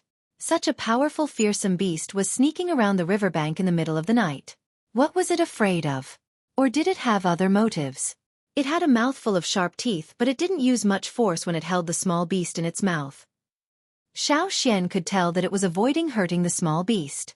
If that was all, one would think that it was a mother beast carrying its young. However, that wasn't the case. Xian didn't know whether this giant beast was male or female, but he was sure that the small beast in its mouth wasn't of the same species as it. That small beast wasn't a cub either. It was just a smaller beast that was already an adult. It was a ferocious mammal that was over 3 meters long. Xian had hunted one in the forest before. It wasn't a gentle beast. On the contrary, this kind of beast was very cruel and bloodthirsty. The small beast in its mouth didn't move at all. Its limbs were stiff as if it was dead. After the giant beast put it down on the bank, it looked in a direction on the bank. Xiao Xian's eyelids twitched. That was the direction of the drumming tribe. Did they have a grudge with the drumming tribe? The river disappeared for less than a year. How did the drumming tribe provoke such a fearsome beast? The giant beast looked in that direction for a long time. Then its eyes suddenly swept around. The murderous aura that suddenly burst out was several times stronger than before it reached the bank. The night wind seemed to be disturbed and the leaves in the forest were blown up. There was dead silence all around. Swoosh swoosh. The sound was very soft, but it was particularly prominent in the dead silence. Those with good hearing could hear it immediately. The giant beast withdrew its gaze and looked down at the small beast that was shaking its legs on the bank. The swoosh sound came from the friction between its legs and the grass when it was shaking. Splash! Without looking at the bank again, the giant beast dived into the water and left. The sound of the waves wasn't loud and couldn't be compared to the sound of the wind pushing the waves against the bank. When it left, the giant beast dived into the water because it didn't need to carry anything in its mouth anymore. The long ripples on the surface of the water became shallow and disappeared directly. The oppressive silence dissipated. In the grass, the sound of insects sounded tentatively, intermittently and cautiously. The bank returned to its original state. The small beast that was lying on the grass turned over and rushed into the forest like the wind, for fear of losing its life if it was too slow. Chapter 643. When Xiao Xian and Tuo returned to the boat, they were carrying the small beast that the giant beast had brought over. It wanted to escape from the giant beast's mouth, but it was killed by Xiao Xian. Brother Xian, you went out to hunt at night? Guang, Duo Li, and the others had woken up. For some reason, they couldn't sleep that night and felt uneasy. When they came out and heard that Xiao Xian and Tuo had gone out to investigate, they didn't go back to the cabin to sleep but waited outside. You brought this back just to eat? I'm hungry, hee. Duo Li's hee was halfway through when he stared at the beast that Xiao Xian had thrown over as if someone was strangling his throat. The night watchers also came over and saw the teeth marks on the beast's body. Although the giant beast didn't bite the beast directly, it had brought it over from the other side of the river, so it was inevitable that there would be teeth marks left on the beast. The Yanjiao people were all too familiar with beasts, so even if the teeth marks weren't deep, they could roughly guess. Kuan Tu reached out and gestured at the shallow marks on the beast. It's a big guy. I'm curious why this small one wasn't hurt. I'm curious too. Tuo exhaled deeply, as if expelling all the tension from his lungs. Kuan Tu glanced at Tuo and pointed at his mouth in confusion. What's wrong with you? Tuo raised his hand and wiped his mouth. There were still traces of blood. The corner of his mouth twitched. I was scared. When the giant beast looked at him before it left, Tuo tried his best to stay calm. All the hair on his body stood on end, and he clenched his teeth so hard that his gums bled. However, because his mouth was tightly shut, the blood didn't flow out. It only flowed out after he relaxed. As soon as the giant beast left, the closed pores all over his body opened as his body relaxed. In just a few breaths, Tuo was covered in a layer of sweat. His back was still wet. I was scared to death. Tuo told them what he had seen. He didn't see as clearly as Xiao Xian, but he could still roughly describe the situation. Brother Xian, what do we do with this one? Guang gestured at the beast with his knife. Do we eat it? No, let's keep it. I'll bring it to the drumming tribe tomorrow to talk to them. Xiao Xian said. What do you want to talk to them about? Don't they want us to leave as soon as possible? Duo Li was reluctant. He was interested in the beautiful beads that the shaman of the drumming tribe had mentioned, but he also noticed that the shaman of the drumming tribe was trying to drive him away. I want to know too, how did the drumming tribe in such a big way? Xiao Xian couldn't figure it out. Moreover, the people of the drumming tribe didn't seem to want their help. They didn't even want others to know about this. That night, the atmosphere by the river was very strange. Although Xiao Xian and Tuo had already left, they knew that the giant beast was still moving. It didn't stop moving the beads. It wasn't until dawn that the tense atmosphere relaxed. Fish started swimming around the river. The beast that Xiao Xian killed did not know how to swim, and the giant beasts had brought them here for other reasons. The drumming tribe must have known the answer to that. The next day, Xian only brought a dozen people to the drumming tribe. They carried the beast they killed last night. Is your chief here? I need to talk to him. Xian asked the people guarding outside the drumming tribe. The other party didn't expect the Yanjiao people to come again. They didn't dare to delay. The Yanjiao tribe was bigger than theirs. After reporting to the tribe, the other party came back and brought Xian's group to Bo Gu's house. The beast Xian was carrying attracted a lot of attention. Although to Xian's group, it was just a small prey, but in this place where even fearsome beasts were hard to come by, this beast was already very eye-catching. They had never seen such a beast before, not to mention how easily Xian carried it. It was as if he wasn't carrying a 3-meter-long beast, but a small piece of clothing. The rumors of the Yanjiao people being strong were true. Some people thought to themselves. Bo Gu frowned when he saw the beast Xian was carrying. However, he still spoke politely. Were you all okay last night? Where did you hunt this beast? I hunted it last night. Xian threw the beast on his shoulder in front of Bo Gu and didn't say much. A few people who were close to Bo Gu came over and squatted on the ground. They used their hands to touch the beast that had been dead for a long time. They looked at each other and didn't say anything. They wanted to ask Xian something but didn't know what to say. Bo Gu closed his eyes and seemed to be thinking about how to reply. When he looked up again, he said to Xian, "There have been more fearsome beasts around here recently. It's better for the Yanjiao people to leave quickly. We hunt more fearsome beasts in Yanjiao than we eat grains." Xian looked at the people from the drumming tribe. Seeing that they still didn't want to say anything, he didn't force them. "Okay, since you said so, we won't stay any longer. This beast is for you all." Xian told the others to leave the drumming tribe. Before Duo Li left, he looked back at the people from the drumming tribe. He said to Xian, "They want to hunt fearsome beasts. We have a lot of experience. Why didn't they ask us for some advice?" Then Duo Li asked, "Are we leaving now?" "Why? Do you have any ideas?" Xian glanced at Duo Li. "Hey, I'm just curious. How will they deal with this?" Xian thought for a moment and said, "Maybe they'll make a move soon. It'll be a big one." "Really? Why don't we stay for a few more days and see how they deal with this big problem? I still don't know how other tribes hunt." Duo Li's eyes lit up. He was even more excited than when he saw a gem. It wasn't just Duo Li. The other people from Yanjiao were curious too. Watching others hunt was an effective way to learn more about them. Sometimes it was even more convenient than fighting them directly. They really wanted to know how the drumming tribe fought. They didn't have much strength. Did they just rely on nets and stone tools? While the Yanjiao people were discussing if they should stay and watch the show, Bo Gu looked at the beast on the ground with a gloomy face. He raised his hand and signaled for everyone to disperse. Then, he walked to the wooden frame under his house. The net wrapped around the frame blocked the view from the outside.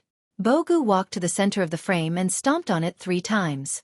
It seemed like a casual stomp, but every time he stomped on it, a wave of air would spread outwards, causing the grass on the ground to sway. After 3 stomps, Bo Gu stood there and waited. When he felt the force under his feet, he took a step back. Where Bo Gu was standing, a thick round wooden cover opened. There was a layer of soil on top of the cover. There was grass growing on the soil. There was a hole in the ground. When the thick wooden lid opened, a man came out.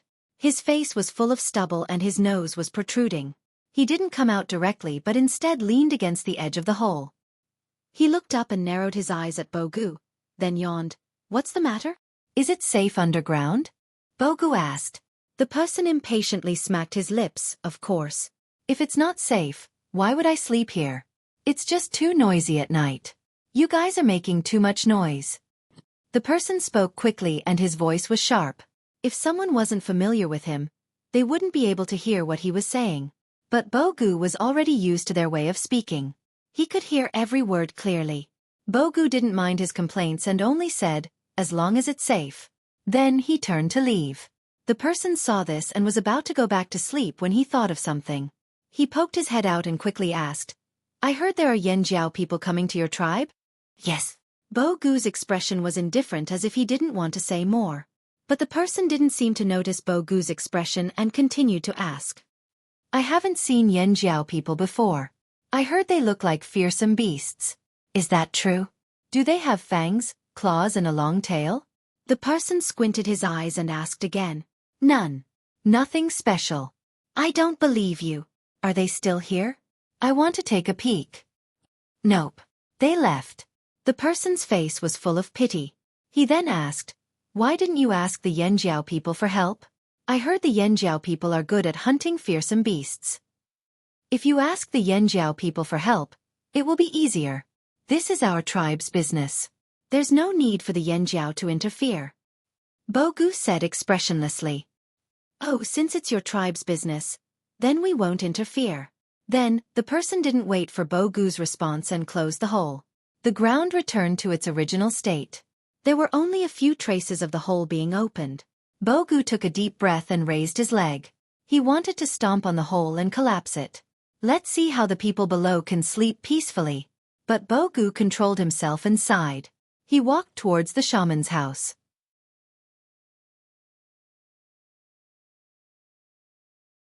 Chapter 644. Xiao Xian and the rest didn't stay at the Gu tribe for long. It was obvious that the Gu tribe was on guard against them. Grand Elder, are we really leaving like this? Kuan Tu looked back at the Gu tribe after boarding the boat. He wanted to see what the Gu tribe was going to do next. There's no point in us staying here. The Gu tribe won't make a move because of us. Xiao Xian gestured to the people behind him to get ready to depart. Plus, I feel like the Gu tribe is preparing for something big. Something big? What big operation? Duo Li and the rest who were whispering turned to look at Xiao Xian. How would I know? Xiao Xian said and continued to work on the map. The sails were raised and the two boats on the shore creaked as they left the shore and continued down the flaming river. Although the boats left, the people on the boats were distracted and kept looking in the direction of the Gu tribe. Their understanding of the drumming tribe was limited, and they knew that there were many things they hadn't seen yet.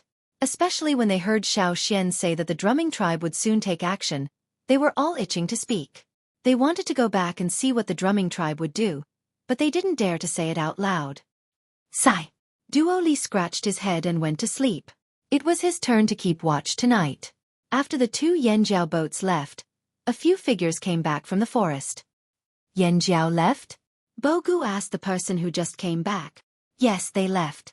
I saw them leave with my own eyes before I came back, said the person who just came back. If that's the case, we should make a move too. Bogu's face was filled with determination. Since he decided not to let Yanjiao interfere, there was no need to regret it now.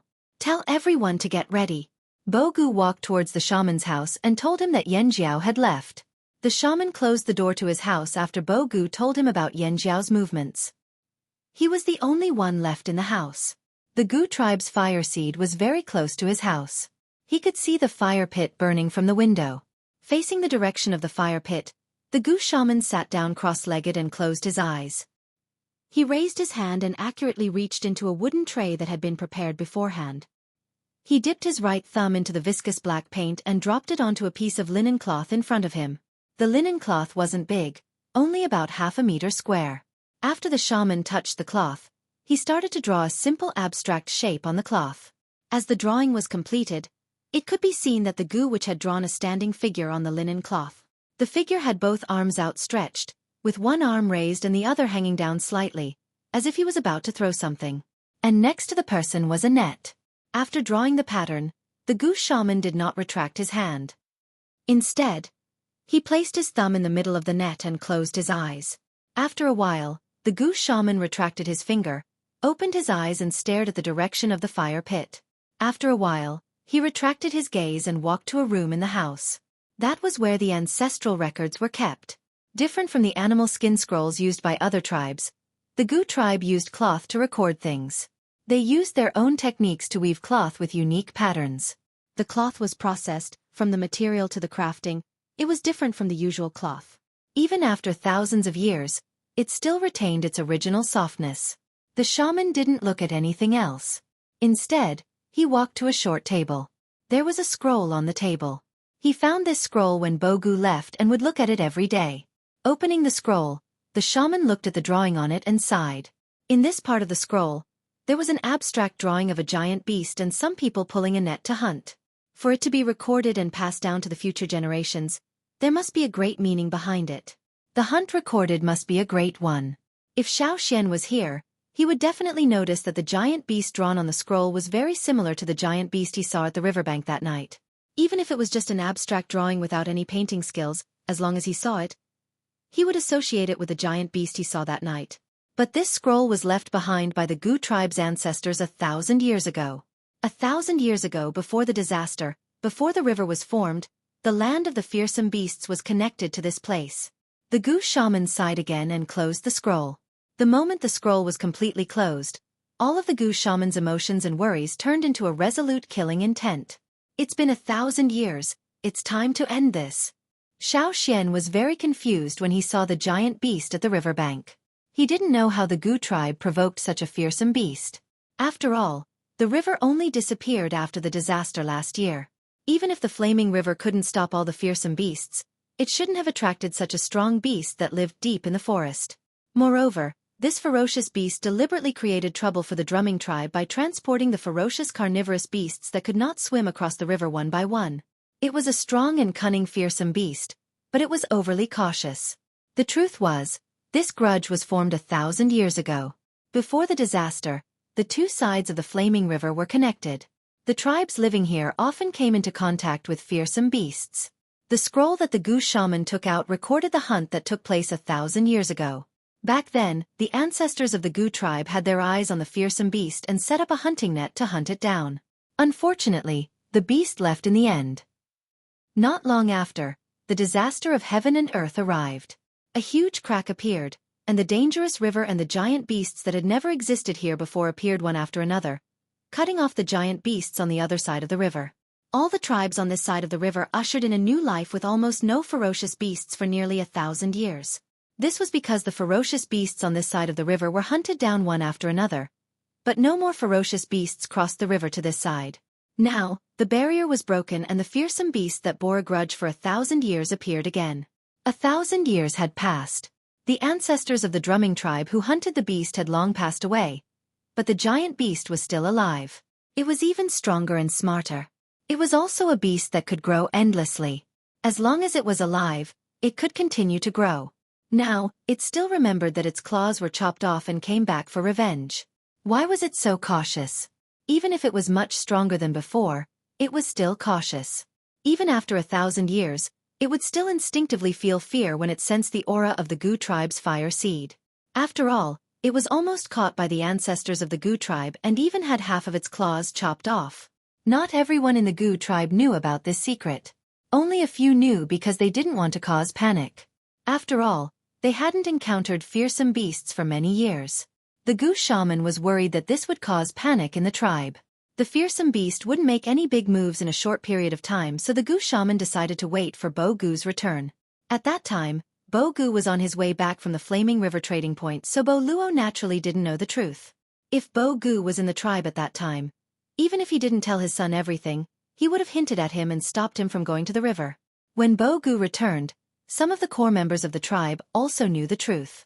However, from today onwards, the Gu shaman would tell every Gu tribe member about the fearsome beast's origins. As for why he didn't let Yan Jiao interfere, it was because the Gu shaman felt that this was the Gu tribe's own business. This involved the ancestors of the Gu tribe, so it was their responsibility to complete the unfinished task left behind by their ancestors. The person who left behind that note was the Gu shaman of that generation. After he drew the scroll, he left behind a sentence at the end: "If you encounter it, kill it." Back then, the shaman of the Gu tribe probably felt that the fearsome beast was a threat to their tribe. Unfortunately, the disaster brought about a natural barrier in front of them and stopped them from completely solving the problem. Knock, knock, knock. Someone knocked on the door, pulling the shaman back from his thoughts. From this rhythm and strength, the shaman knew who it was. Even if he didn't hear the voice, he knew who it was. He could sense every Gu tribesman. There was a reason why shamans were so important in the Gu tribe. "Come in." The murderous intent in the shaman's eyes faded as he walked out of the room calmly. It was the chief of the Gu tribe, Bo Gu. He knew that the shaman should have made his decision by now. Before every hunt, the shaman would perform a divination to decide if and when to hunt. Sometimes, he would even decide which beasts to hunt and how to hunt. Bo Gu was here to find out the answer to the shaman's divination. "Shaman, how is it?" Bo Gu asked. 3 days later. The answer was concise. Understood. I will send those who can't participate away in 2 days.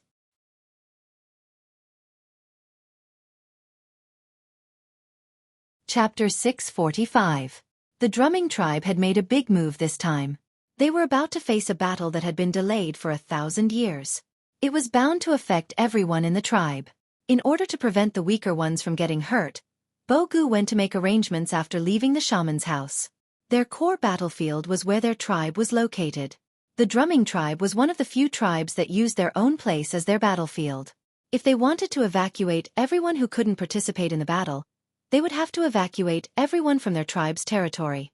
Bogu's plan was to let those people leave through the Ya tribe's underground cave and then find a place to hide. The Ya people weren't strong in battle, but they were good at finding a place to hide. Bogu had seen the person who came out of the ground under his house before. The Ya tribe wouldn't participate in the battle, but they would help the drumming tribe send the people away.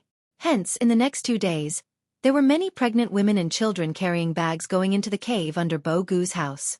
They would leave through the cave and the Ya tribesmen would lead the way for them. In these 2 days, there were more fearsome beasts in the area, especially those patrolling at night.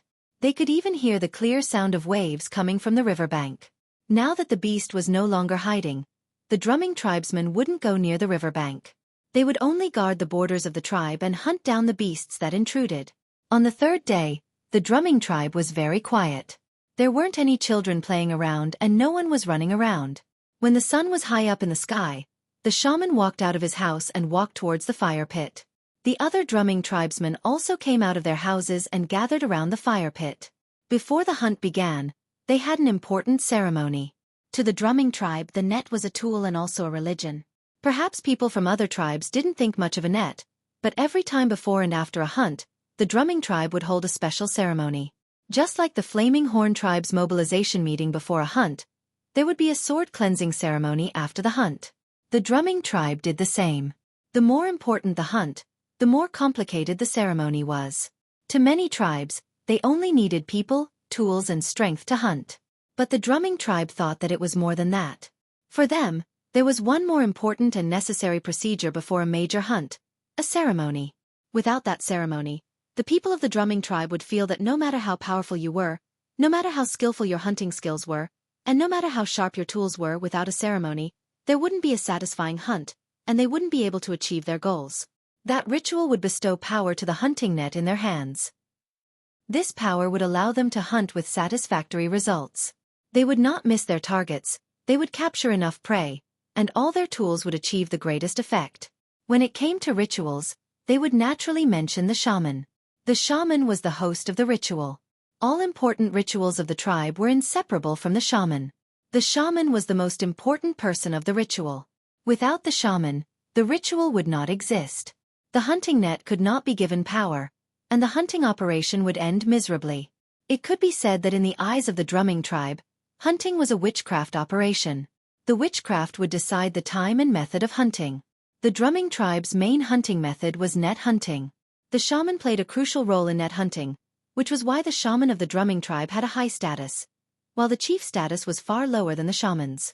They could do without a chief for every important operation, but they definitely couldn't do without the shaman. When the Gu shaman came to the fire pit, Bogu and the others were already there. Inside the fire pit, there was a pile of hunting nets that filled the fire pit. The nets piled up like a small hill, blocking the fire seed from the fire pit. They didn't burn because of the fire seed in the fire pit. If you looked closely, you would notice that the nets piled up in the fire pit were different from the ones the drumming tribe usually used. This was because the beast they were about to hunt was much stronger than the ones they usually hunted. Ordinary straw nets couldn't stop the beast's footsteps at all, let alone kill it. Therefore they used the best nets they could make this time. Every year, they would gather raw materials for this kind of net during the appropriate seasons and store the hemp fibers. When it was needed, they would take out these precious materials to weave the highest-level hunting net. "Are you ready?" The shaman shifted his gaze from the fire pit to Bogu and the others. "Yes." Bogu looked at the people gathered. These were all the participants of this operation, a total of 1,300 people. More than half of them would be in charge of the outer perimeter. Most of them were beginner totemic warriors, while the other half would be in charge of the inner perimeter. Most of them were intermediate totemic warriors, while the experienced ones would be in charge of the inner perimeter. If that's the case, the goose shaman's face turned serious. Cast the nets. Everyone lined up in a long line. This wasn't the first time they did something like this, so they didn't need to say much. Bo-gu, who was the first on the left, walked towards the fire pit. He stopped in front of the fire pit and stretched out his hand. The goose shaman took out a long and thin leaf. The leaf was thin and brittle, as if it would break if touched. The goo-woo used 3 fingers to pinch the leaf, and with a wave of his hand, the withered leaf was like a thin, sharp knife, slicing through Bo-gu's palm.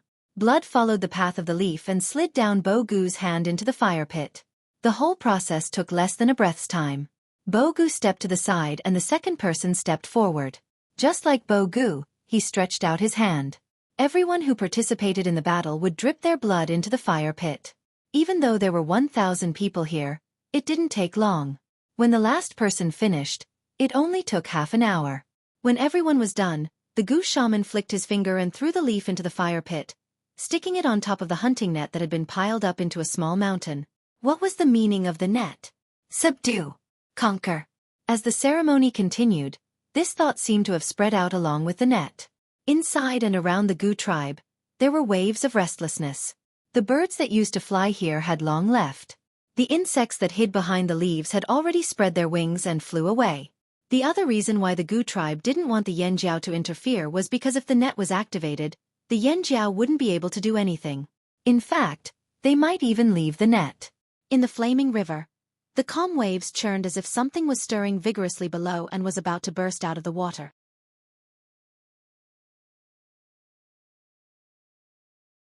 Chapter 646. When the ceremony was over, the sun was still high up in the sky, its scorching rays shining down on the ground. The people of the drumming tribe were already covered in a layer of dense sweat, but they didn't even have the mood to wipe it off. They silently followed the tasks assigned to them and went to different places. Once the mission started, they would chase with spears, draw bows and arrows, use ropes and lassos. Everything would go according to plan. They were nervous. This would be the first time in 1,000 years that their tribe faced a beast of that level head-on. When everyone was in position, the goose shaman stood alone by the fire pit and picked up an object. It was a hard, round object made of dense hemp fibers. It was about the size of a palm and as thick as a knuckle. This object was connected to a long handle and the goose shaman held it in his hand. He raised his arm and pointed the object in the direction of the flaming river. He moved it slowly until he reached a certain spot. The goose shaman paused and looked in that direction. His gaze was like a sharp knife, piercing through the forest and shooting towards the flaming river. The goose shaman maintained his position and did not move. The net that was piled up in the fire pit behind him had already been taken away. There was only a small flame in the empty fire pit, like a flower blooming in the middle of a flower bed. Whoosh! The flame flickered. Then, there was the sound of waves crashing against the shore from the flaming river. The sound of water splashing against the forest could be heard too. It's here. The goose shaman tightened his grip on the handle again. He was nervous too, but as a shaman, he couldn't panic. He had to stay calm. The reason why he decided to make a move today was because he predicted that today would be the best day to make a move. The weather was fine and there was no rain, so it wouldn't interfere with their movements. The air humidity was just right. Neither too humid nor too dry. This would allow the soldiers to maintain their best condition. Most importantly, the success rate of attacking on this day was the highest. As the saying goes, the right time, the right place, and the right people were all indispensable. The beast wouldn't come out during the day. Even if it didn't want to wait any longer, it would choose to attack at night. However, the Gu tribe was greatly restricted at night, so the shaman had no choice but to lure the beast over at this time of the day. The method he used to lure the beast out was just a secret technique of the drumming tribe to increase the hatred in the beast's heart. Once the hatred in its heart multiplied, the beast's caution would no longer be able to hold back its anger, and it would lose its rationality. The sound of splashing water grew louder and louder. Even though the trees were blocking their view, the goose shaman could still guess what was happening by the riverbank from the sound of the splashing water. The first step, lure, was a success. The goose shaman let out a sigh of relief, but he didn't dare to let his guard down. His eyes were still fixated on the beast. His fingers were trembling. This wasn't something he could control. This step required a lot of energy. Against such a beast, he could only do his best. Boom! A tremor could be heard from the ground. Boom, boom, boom. The trembling grew louder and more urgent. It was on land. Even though the forest on this side of the flaming river was dense, it couldn't compare to the ancient forest on the other side of the river. Due to the tribe's efforts to survive, there weren't many ancient trees here. This kind of forest was an obstacle for the giant beasts. It couldn't even move through the gaps in the forest. The beast's huge body charged forward like an armored car, knocking down all the obstacles in its path and stepping on them. Taking a deep breath, the Gu shaman spat out a word, chase. The voice wasn't loud. Generally speaking, people who were a little far away couldn't hear it at all. But at this time, the warriors of the drumming tribe who were lying in ambush all heard this command. The word chase rang in their minds. Gu hid in the forest and watched as the beast finally showed itself. A drop of sweat rolled down his forehead and his heart pounded. This was the first time he had encountered such a huge beast. He had seen beast horns in Yanjiao's flaming river trading point, but even if they still had traces of the beast's aura, they were still dead. No matter how shocked he was, he didn't panic. And now, they were facing a living, powerful giant dire beast. Don't panic, stay calm, stay calm. Gu's trembling arm quickly calmed down. He drew the bow and released the arrow in one go without any hesitation or doubt. He was as confident and decisive as he used to be when he hunted. The Gu tribe warriors who were hiding in the forest followed suit after Gu's attack. Many of them were still intimidated by the beast, but it didn't matter. This was just the beginning. No matter how hard it was, they had to face it. This beast had been using the smaller beasts to test them. Weren't they using the beast's caution to improve themselves? The small beasts that appeared a few days ago allowed them to get used to it. They now knew how to deal with beasts. They weren't like their ancestors from 1,000 years ago. They didn't have much experience with beasts. If it wasn't for the disaster last year, they would have continued to be isolated from the beasts. But now, they had to face a new environment. This was their first hurdle. Gritting their teeth, the people of the drumming tribe adjusted their totemic power to the peak, trying their best to stimulate all the power in their bodies.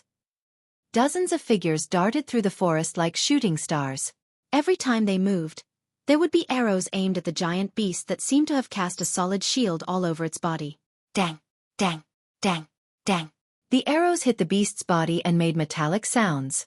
The behemoth's slightly long neck seemed to be a flaw, but it was still tightly protected by its armor-like scales, which made it easy for hunters to choose to attack. The stone arrowheads hit the beast's scales. The arrowheads broke and the arrows were blocked. The beast's body was unscathed.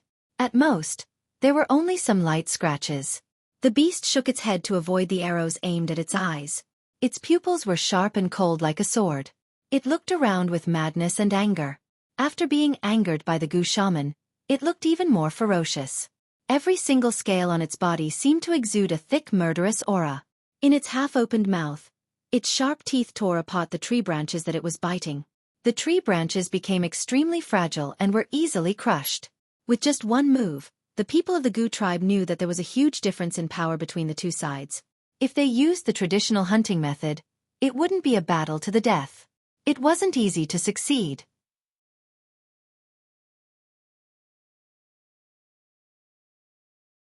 Chapter 647. A sharp roar like the friction between rocks could be heard. The forest seemed to be pushed outwards by an unintentional hand. The stone arrowheads constantly clanged as they struck the giant beast's body, but the giant beast simply raised its front paw, completely ignoring the dense barrage of sharp stone arrowheads, and pushed down all the trees in its way, venting the anger in its body. Gu realized that the beast's paw wasn't complete. It looked a little deformed, as if it was cut by someone. Yes, it was this paw. Thousands of years ago, when the ancestors of the drumming tribe were hunting this beast, although it escaped, it left behind half of its paw. Now this beast's paw had healed, but it couldn't grow back completely. Even if it grew back a little, it didn't have the shape of a beast's paw. It looked very strange.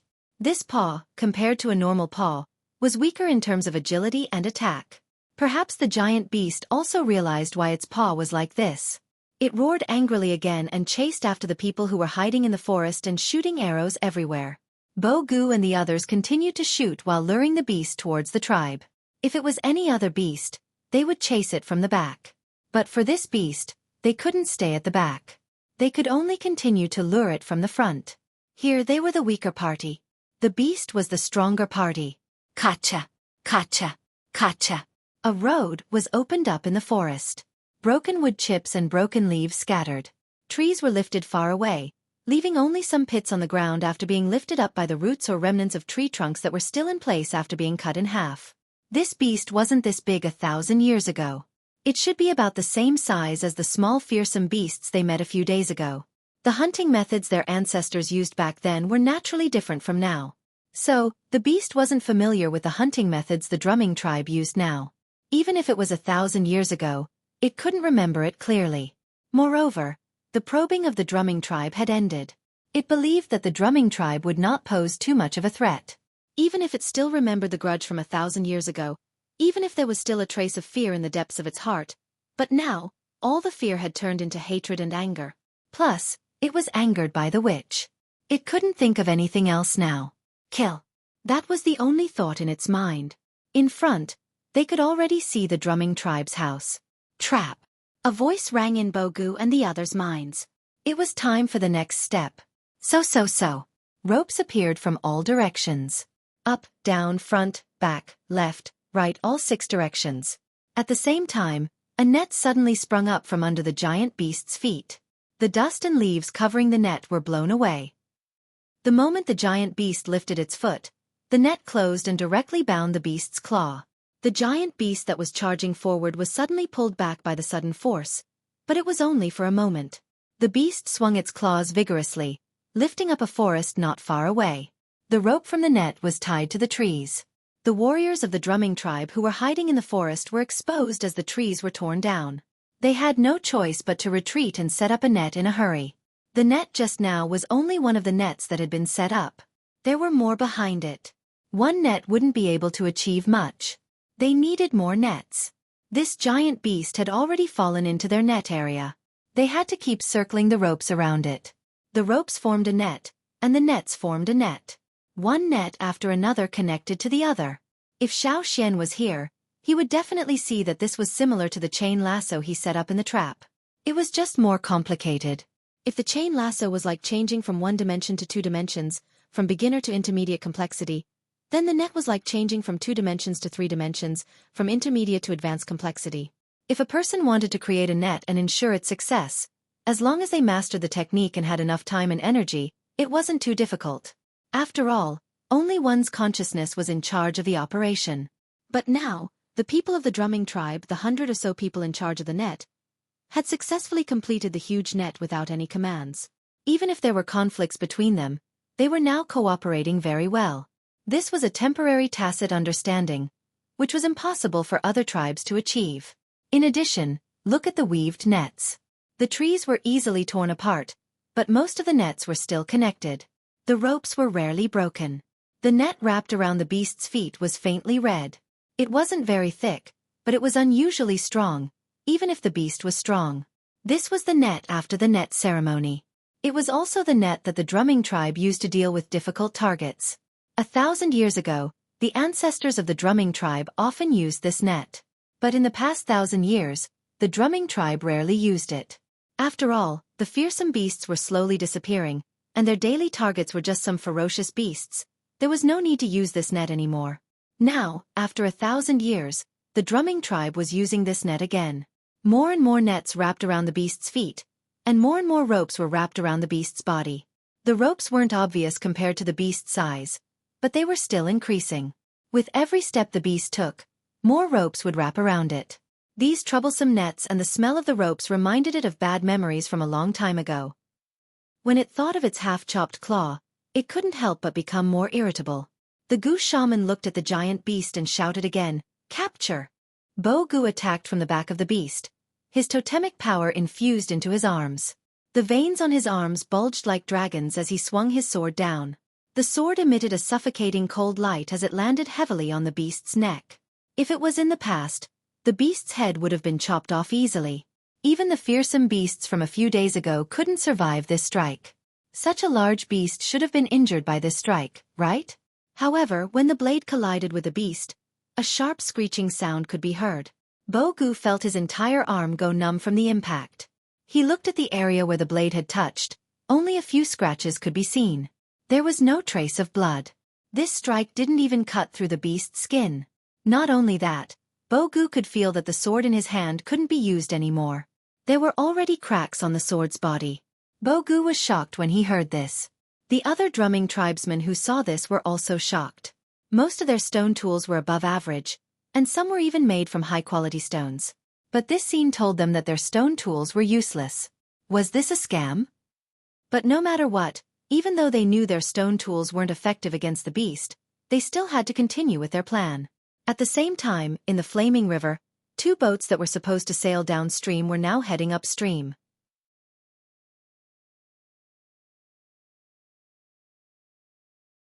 Chapter 648. In the Gu tribe, there were many nets tied around the beast, but these nets alone were not enough to stop it from moving forward. It was impossible to capture it with these nets.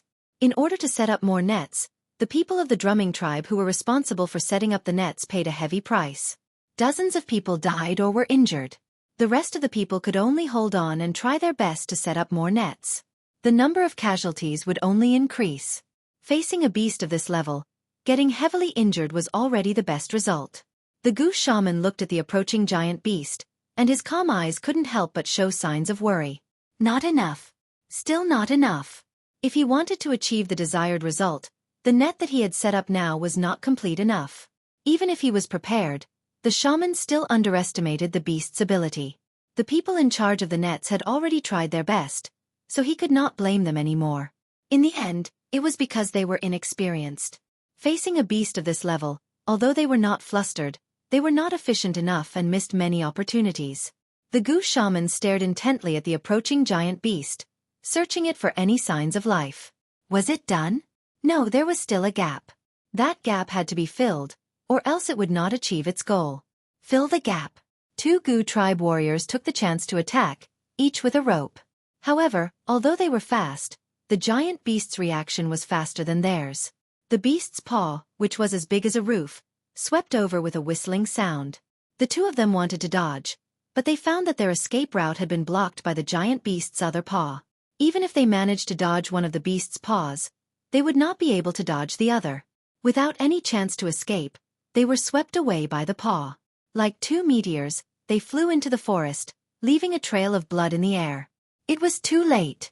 The people in charge of the nets were already at their limit. The shaman looked at the approaching beast and could only bring forward the last step. Yes, they didn't have any stronger and sharper weapons to attack. They also didn't have the Flaming Horn tribe's strength that was comparable to fearsome beasts. Their net couldn't trap this giant beast that was already in a frenzy, but they still had one last method. It was the drumming tribe's trump card in case of emergency. Burn. Whoosh! The net around the giant beast suddenly burst into flames. The behemoth's head, neck, torso, limbs, and everywhere where the net rope was tied, flames burst out of it. The flames seemed to originate from the rope net, but the rope net that withstood the flames was not as damaged as the burning firewood. The rope net still maintained its original appearance, but its color was a little redder. Lead, chase, trap, capture, burn. These were the general steps of the drumming tribe's hunting. But most of the time, they would not use the last step, especially after the appearance of the Great River 1,000 years ago, which separated the area where the fearsome beasts lived, so the last step was rarely used. Even if there was a ferocious beast, they didn't need to use the last step to deal with it. Thousands of years ago, when the ancestors of the drumming tribe hunted this ferocious beast, they didn't use the last step. Unfortunately, after 1,000 years, this beast had grown to this level, forcing them to use the last step. Most of the warriors of the drumming tribe had never experienced a situation where they had to use the last step. This was their first time participating in a battle. The ancient fire seed scent filled the area, especially the beast wrapped in the rope net. Other than the fire pit, the ancient fire seed scent was the strongest. The ancient fire seed had a protective effect on the tribesmen, but to the fearsome beasts, it was a natural deterrent. Almost at the same time, the roars of the beasts in the distance all stopped. The only beast that was still standing was the beast that was very close to the fire pit. On the beast's body, even the best stone tools couldn't break through its skin. It was slowly turning black in the flames. This was the power of the ancient fire seed. The scorching pain made the beast stop in its tracks and roar in pain. The shockwave in the air blew the roof off the house. It worked. It worked. Bogu and the others were happy. The heavy stone in their hearts seemed to have been lifted.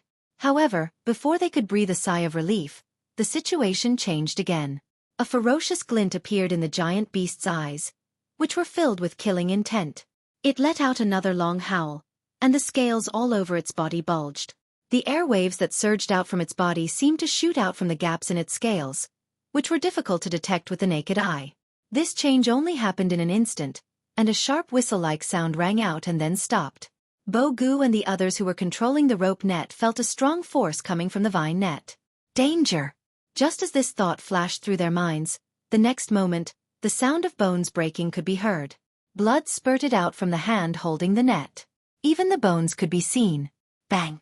The sound of the rope breaking could be heard. The first part of the rope that broke was the gap that the shaman thought he couldn't fix. It was as if a chain reaction had started, spreading from the gap to other parts of the net. Bang! Bang! Bang! The sound of the rope breaking could be heard continuously. The sound of the rope breaking was like a firecracker with a lit fuse. It was so loud that people couldn't focus. The net broke off from the beast's body and flew in all directions. Many of the Gu tribesmen were hit by the net. How is this possible? Bo-gu couldn't believe what he was seeing. This beast actually broke free. The Gu tribe's burn technique was known as the ultimate technique. Now, after it was used, its target broke free. Bo-gu and the others were shocked. The beast's cold eyes scanned the surroundings and finally fixed on the figure in front of the fire pit. Bang! The beast's paw smashed into the ground, causing the ground to crack and dust to fly everywhere. With another deafening roar, the giant beast stomped its feet on the ground, ready to charge in that direction with an imposing aura that seemed capable of killing any beast that stood in its way and killing any god that stood in its way. Whoosh! The sound of something breaking through the air was suddenly heard. The beast's head was knocked to the side by the sudden powerful impact, and the momentum that the giant beast had just accumulated was suddenly interrupted. A green spear stabbed into the beast's head. To be exact, it stabbed into the beast's face, below its eyelids and above its mouth. It almost pierced its eyes. The green spear's handle was as thick as an adult's arm. It was made from an unknown tree. The spearhead was a strange green color. Under the hot sun, it shone with a cold luster. Poochie! Dark red blood spurted out from the wound. Then, more blood flowed down the spear's handle. Previously, the drumming tribe couldn't break the hide with their stone tools, but this spear did it. The beast's attention was attracted by the spear. Perhaps it didn't expect that it would be injured by a human's weapon.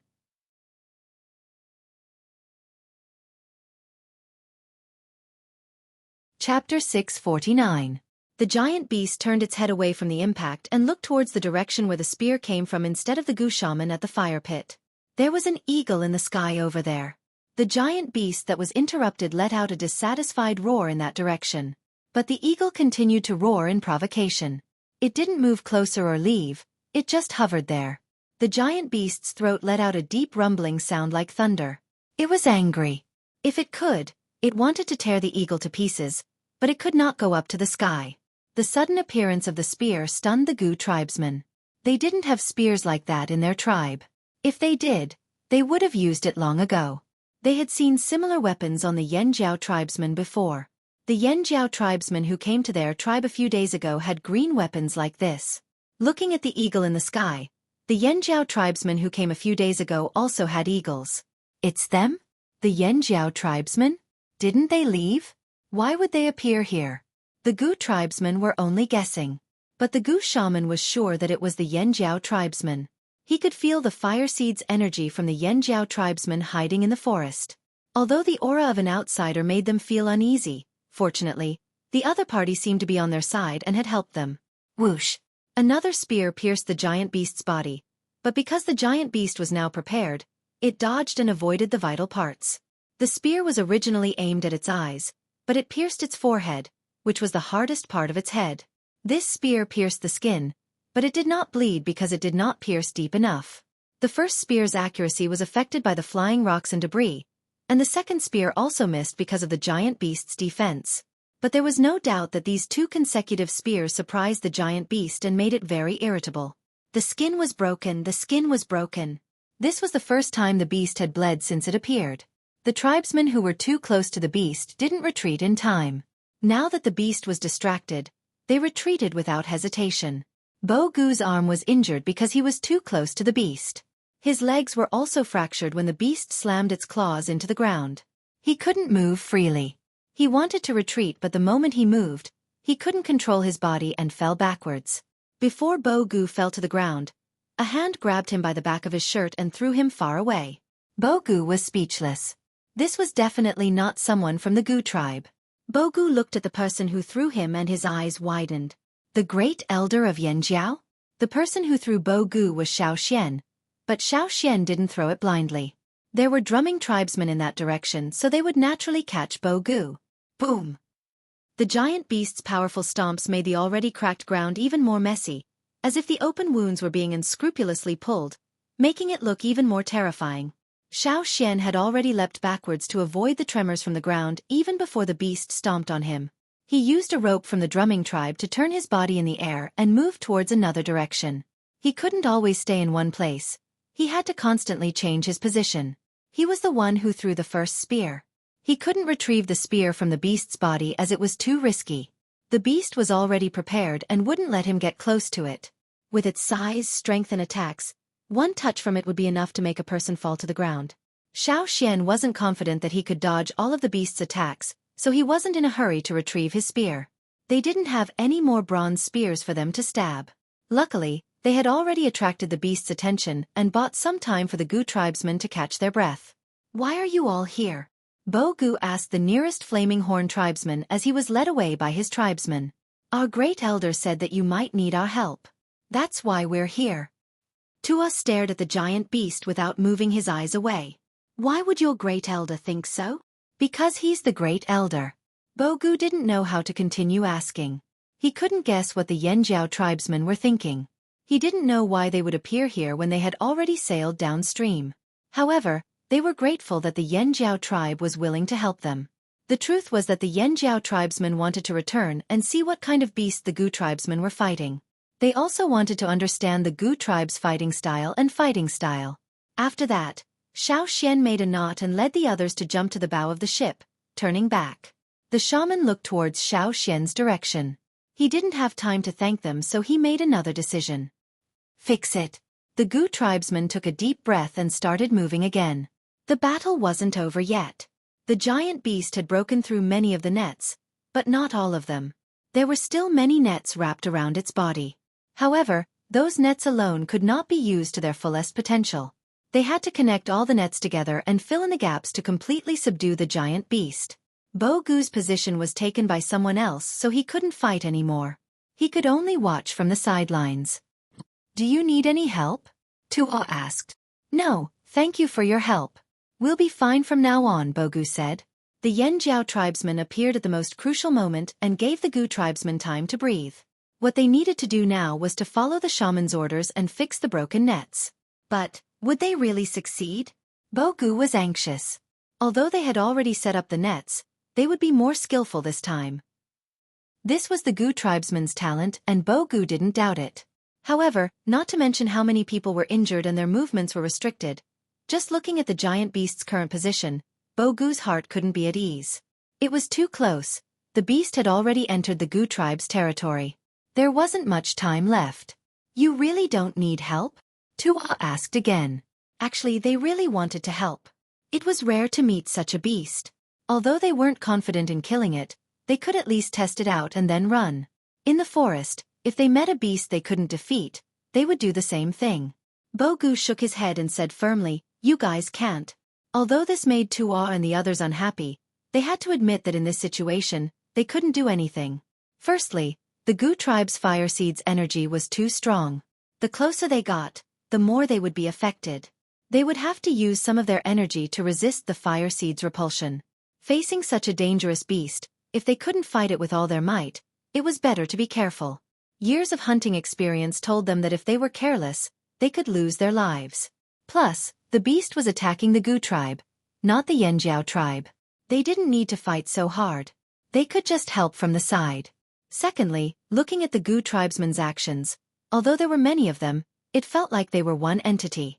If they acted rashly, not only would they not be able to help, they would also interfere with the Gu tribe's plan. Thinking about this, Tua and the others didn't move forward. They only helped a few injured Gu tribesmen out of the battlefield. They could only help so much. No one could blame the Yanjiao tribesmen. Compared to other tribes, the Yanjiao tribe was already considered kind. For now, they could just watch from the sidelines. Wait, something's not right. Tua shivered. Their leader, the Great Elder, didn't seem to have returned yet.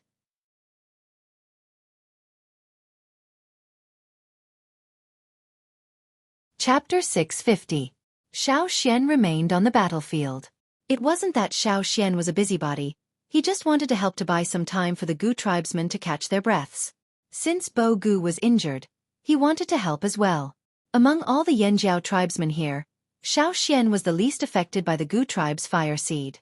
That was why he went deeper into the battlefield.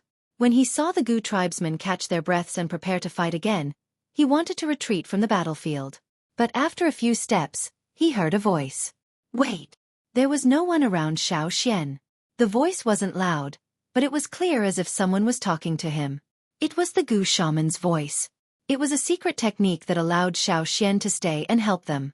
Maybe the shaman saw that Xiao Xian wasn't affected by the Gu tribe's fire seed. He was also strong. After seeing the 2 spears, the shaman was sure that only Yanjiao tribesmen could hurt the beast with weapons. The shaman even promised that if Xiao Xian helped them this time, the Gu tribesmen would repay the Yanjiao tribe. As for what benefits they would give, the situation was too dangerous for them to discuss. Xiao Xian agreed. The shaman would tell Xiao Xian when to attack. Front claw. Xiao Xian lowered his body abruptly, as if he was sliding on the ground, towards the beast's claw that was propped up on the ground. The beast was looking in another direction. Taking this chance, Xiao Xian slashed at the beast's claw. A golden light flashed. Clang! The sound of metal colliding rang out, followed by an ear-piercing explosion. Shards of scales with a metallic luster broke away from the beast's paw and splashed in all directions. A mark was left on the tough, armor-like beast skin and scales. As for Xiao Xian's hand that was holding the sword, he only felt waves of burning numbness from his wrist to his shoulder. Tough. That was Xiao Xian's first thought. He didn't feel it when he threw the spear, but now he felt the recoil from the sword. Xiao Xian could feel the beast's strong defense. No matter if it was a strong blow or a sharp blade, it would be greatly weakened when it came into contact with the beast's tough scales. With such a strong defense, even if 200 Yanjiao tribesmen attacked at once, this beast would still be able to hold on for a while. This beast. Xiao Xian's heart skipped a beat. Perhaps it was not obvious just by looking at its size and reaction speed, but he felt that this beast had already surpassed the average fearsome beast. Even the largest fearsome beast they had hunted for the Flaming River Grand Banquet paled in comparison to this beast. Xiao Xian couldn't help but think of the Bat King he met years ago. Back then the bat was extremely fast. The Flaming Horn hunting team couldn't even catch a glimpse of its shadow. This giant beast in front of them wasn't a speed-type beast. It wasn't agile compared to other fearsome beasts of the same level. It couldn't fly, and it didn't have many other ways to attack. In terms of strength, it might not even be as strong as some of the giant beasts the Flaming Horns had hunted before. However, this giant beast was much stronger than the fearsome beasts the Flaming Horns had hunted before.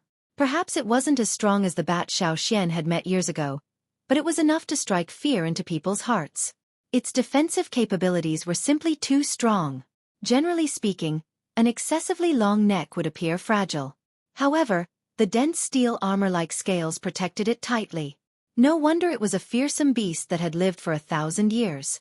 The Gu shaman didn't know what Xiao Xian was thinking. Even though he was focused on the beast and the Gu tribesmen fixing the net, he still spared a bit of attention to Xiao Xian. He saw the result of Xiao Xian's attack. What a sharp weapon! The Gu shaman's eyes flashed with surprise.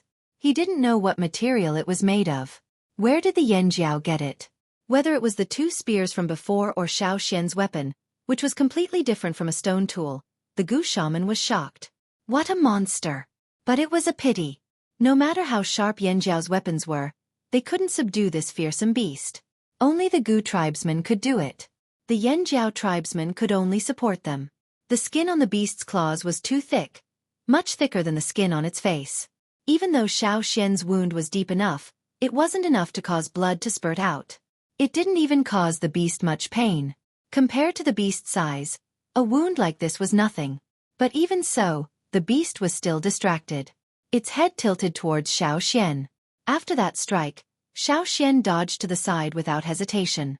In the next moment, the beast raised its paw and stomped down heavily. The stones on the ground were crushed into powder. The ground cracked and caved in. The tremors spread outwards, causing the cracks to widen even further. The original habitat of the drumming tribe had been destroyed beyond recognition after being trampled by the beasts again and again. Outside the battle circle, Guang was holding a strong bow that was almost as tall as her. She aimed an arrow at the giant beast, but she didn't dare to shoot recklessly. She wanted to shoot a few arrows with the other archers, but they soon realized that it wasn't easy to do so. There were people from the drumming tribe everywhere, and they were worried about accidentally injuring them. The Grand Elder told us not to attack for now. We just need to take care of the injured. Ku and Tu looked over worriedly. They weren't worried about the Gu tribe. All they cared about was Xiao Xian. Brother Xian isn't an impulsive person. He knows what he's doing. We just need to watch from the side. If Brother Xian asks us to attack, we'll go over. Guang put down her bow but didn't put the arrow back into the quiver. She was ready to shoot at any given signal. At the battlefield, Xiao Xian once again left a sword mark on the beast's hind leg that wasn't covered by the net under the Gu shaman's instructions. There was some blood this time, but it wasn't enough to cause any real damage to the beast. Xiao Xian wanted to cut a few more times on the same wound to completely cut open the beast's skin, but he didn't have the time and the beast was prepared. Every time the wound appeared, it would close up within a few breaths of time and the blood would stop flowing. Its scales would close up as if it was trying to cover the wound. It was difficult for Xiao Xian to accurately cut the same wound. Plus, he was cooperating with the drumming tribe. He wasn't in charge of the operation. Giving up on the idea of deepening the wound, Xiao Xian observed the Gu tribesmen who were busy setting up the net while waiting for the shaman's next instruction. To be honest, if one didn't know how to set up nets, traps, they wouldn't be able to understand their actions. Hundreds of silhouettes shuttled around the beast. The straw ropes were like strange red snakes, intertwining, gathering and forming knots. Then, like a seal, they stuck tightly to the beast's body. If the person fixing the net was slapped away by the beast, the person behind would quickly replace him. The originally messy and incomplete net was broken into whole pieces with the appearance of each net. The broken nets connected, and then flames emerged from the ropes, leaving new burn marks on the giant beast's body. Why did he take the risk to help? Xiao Xian actually had his own motives. This was the first time that he had come into close contact with such a huge and complicated net. Hearing about it was one thing, seeing the finished product was another, and seeing the whole process up close was another. The shock that he felt was something that the first two experiences could not achieve. One rope after another, and one net after another. The torn net was being mended. Although their bronze weapons could barely break through the beast's scales, they couldn't do much damage in a short period of time. The only thing holding the beast back was still the Gu tribe's net. This was because the net that had already wrapped around the giant beast was like a seal that had been placed on it, causing the giant beast's movements to become more and more restricted. Xiao Xian didn't see the beast rush out from the riverbank, but he could guess with his imagination that when the beast first rushed out from the riverbank, it was still very fast. Now it was much slower, as if all the muscles on its body had been burned stiff by the flames on the net. The steel-like scales all over its body had been burned black by the flames. The defense that couldn't be broken by sharp weapons was beginning to collapse under the flames. This was just a broken net, not yet complete. If the Gu tribe's plan was completed, would it be the death of this beast that had lived for thousands of years? A long time ago, when Xiao Xian was learning traps from Old Ku had told him about a set of sure kill skills. At that time, Xiao Xian thought he had grasped the knack of it, but now, he found that his understanding was too limited. These skills of the Gu tribe were the real sure kill skills that could subdue a ferocious beast. Rather than calling it a sure kill set, it was more accurate to call it a sure kill net. It was a more precise, complicated, and powerful sure kill skill. But the premise was that the net had to be complete. Bang bang bang. The beast stood up, its two front claws reaching for its neck. As it roared in anger, its claws tore the unfinished net off its neck. The Gu tribe warrior controlling the net was also shocked by the vibration of the rope in his hand. The rope fell from his hand, and his body flew out. The broken net of ropes flew down, still carrying with it a flame that had not yet been extinguished. A small section of the rope flew towards Xiao Xian. Xiao Xian raised his hand to grab the rope. The rope became even redder because of the flames, making a sizzling sound in Xiao Xian's hand. The burning pain came. The foreign tribe's fire seed's breath entered his body through his arm. Xiao Xian's hand holding the rope was burned. But soon, the repulsion of the foreign tribe's fire seed faded. The rope in Xiao Xian's hand was still burning. Although the fire was getting smaller, it still persisted. However, the burning in his hand stopped. It was as if the foreign tribe's fire seed's repulsion towards Xiao Xian had stopped. In Xiao Xian's mind, the totemic flame was very active when it first came into contact with the rope. It was a natural repulsion and resistance between two fire seeds. But soon, it was the light shield outside that became active. As the light shield lit up, the Yanjiao fire seed in Xiao Xian's body and the Gu tribe's fire seed in the rope in his hand both became gentle. It was as if both sides had calmed down. Xiao Xian carefully looked at the rope in his hand that was still burning. The red on the rope quickly faded, and the flame also weakened. The red on the rope was blood. Blood and fire came from the same source. With blood as a guide and rope as a medium, he borrowed the power of the fire seed to fight against a stronger enemy. So that was it. You're tuning in to the Xueqi's Martial Arts Saga YouTube channel. Don't forget to subscribe and join us on this journey to catch the most captivating stories.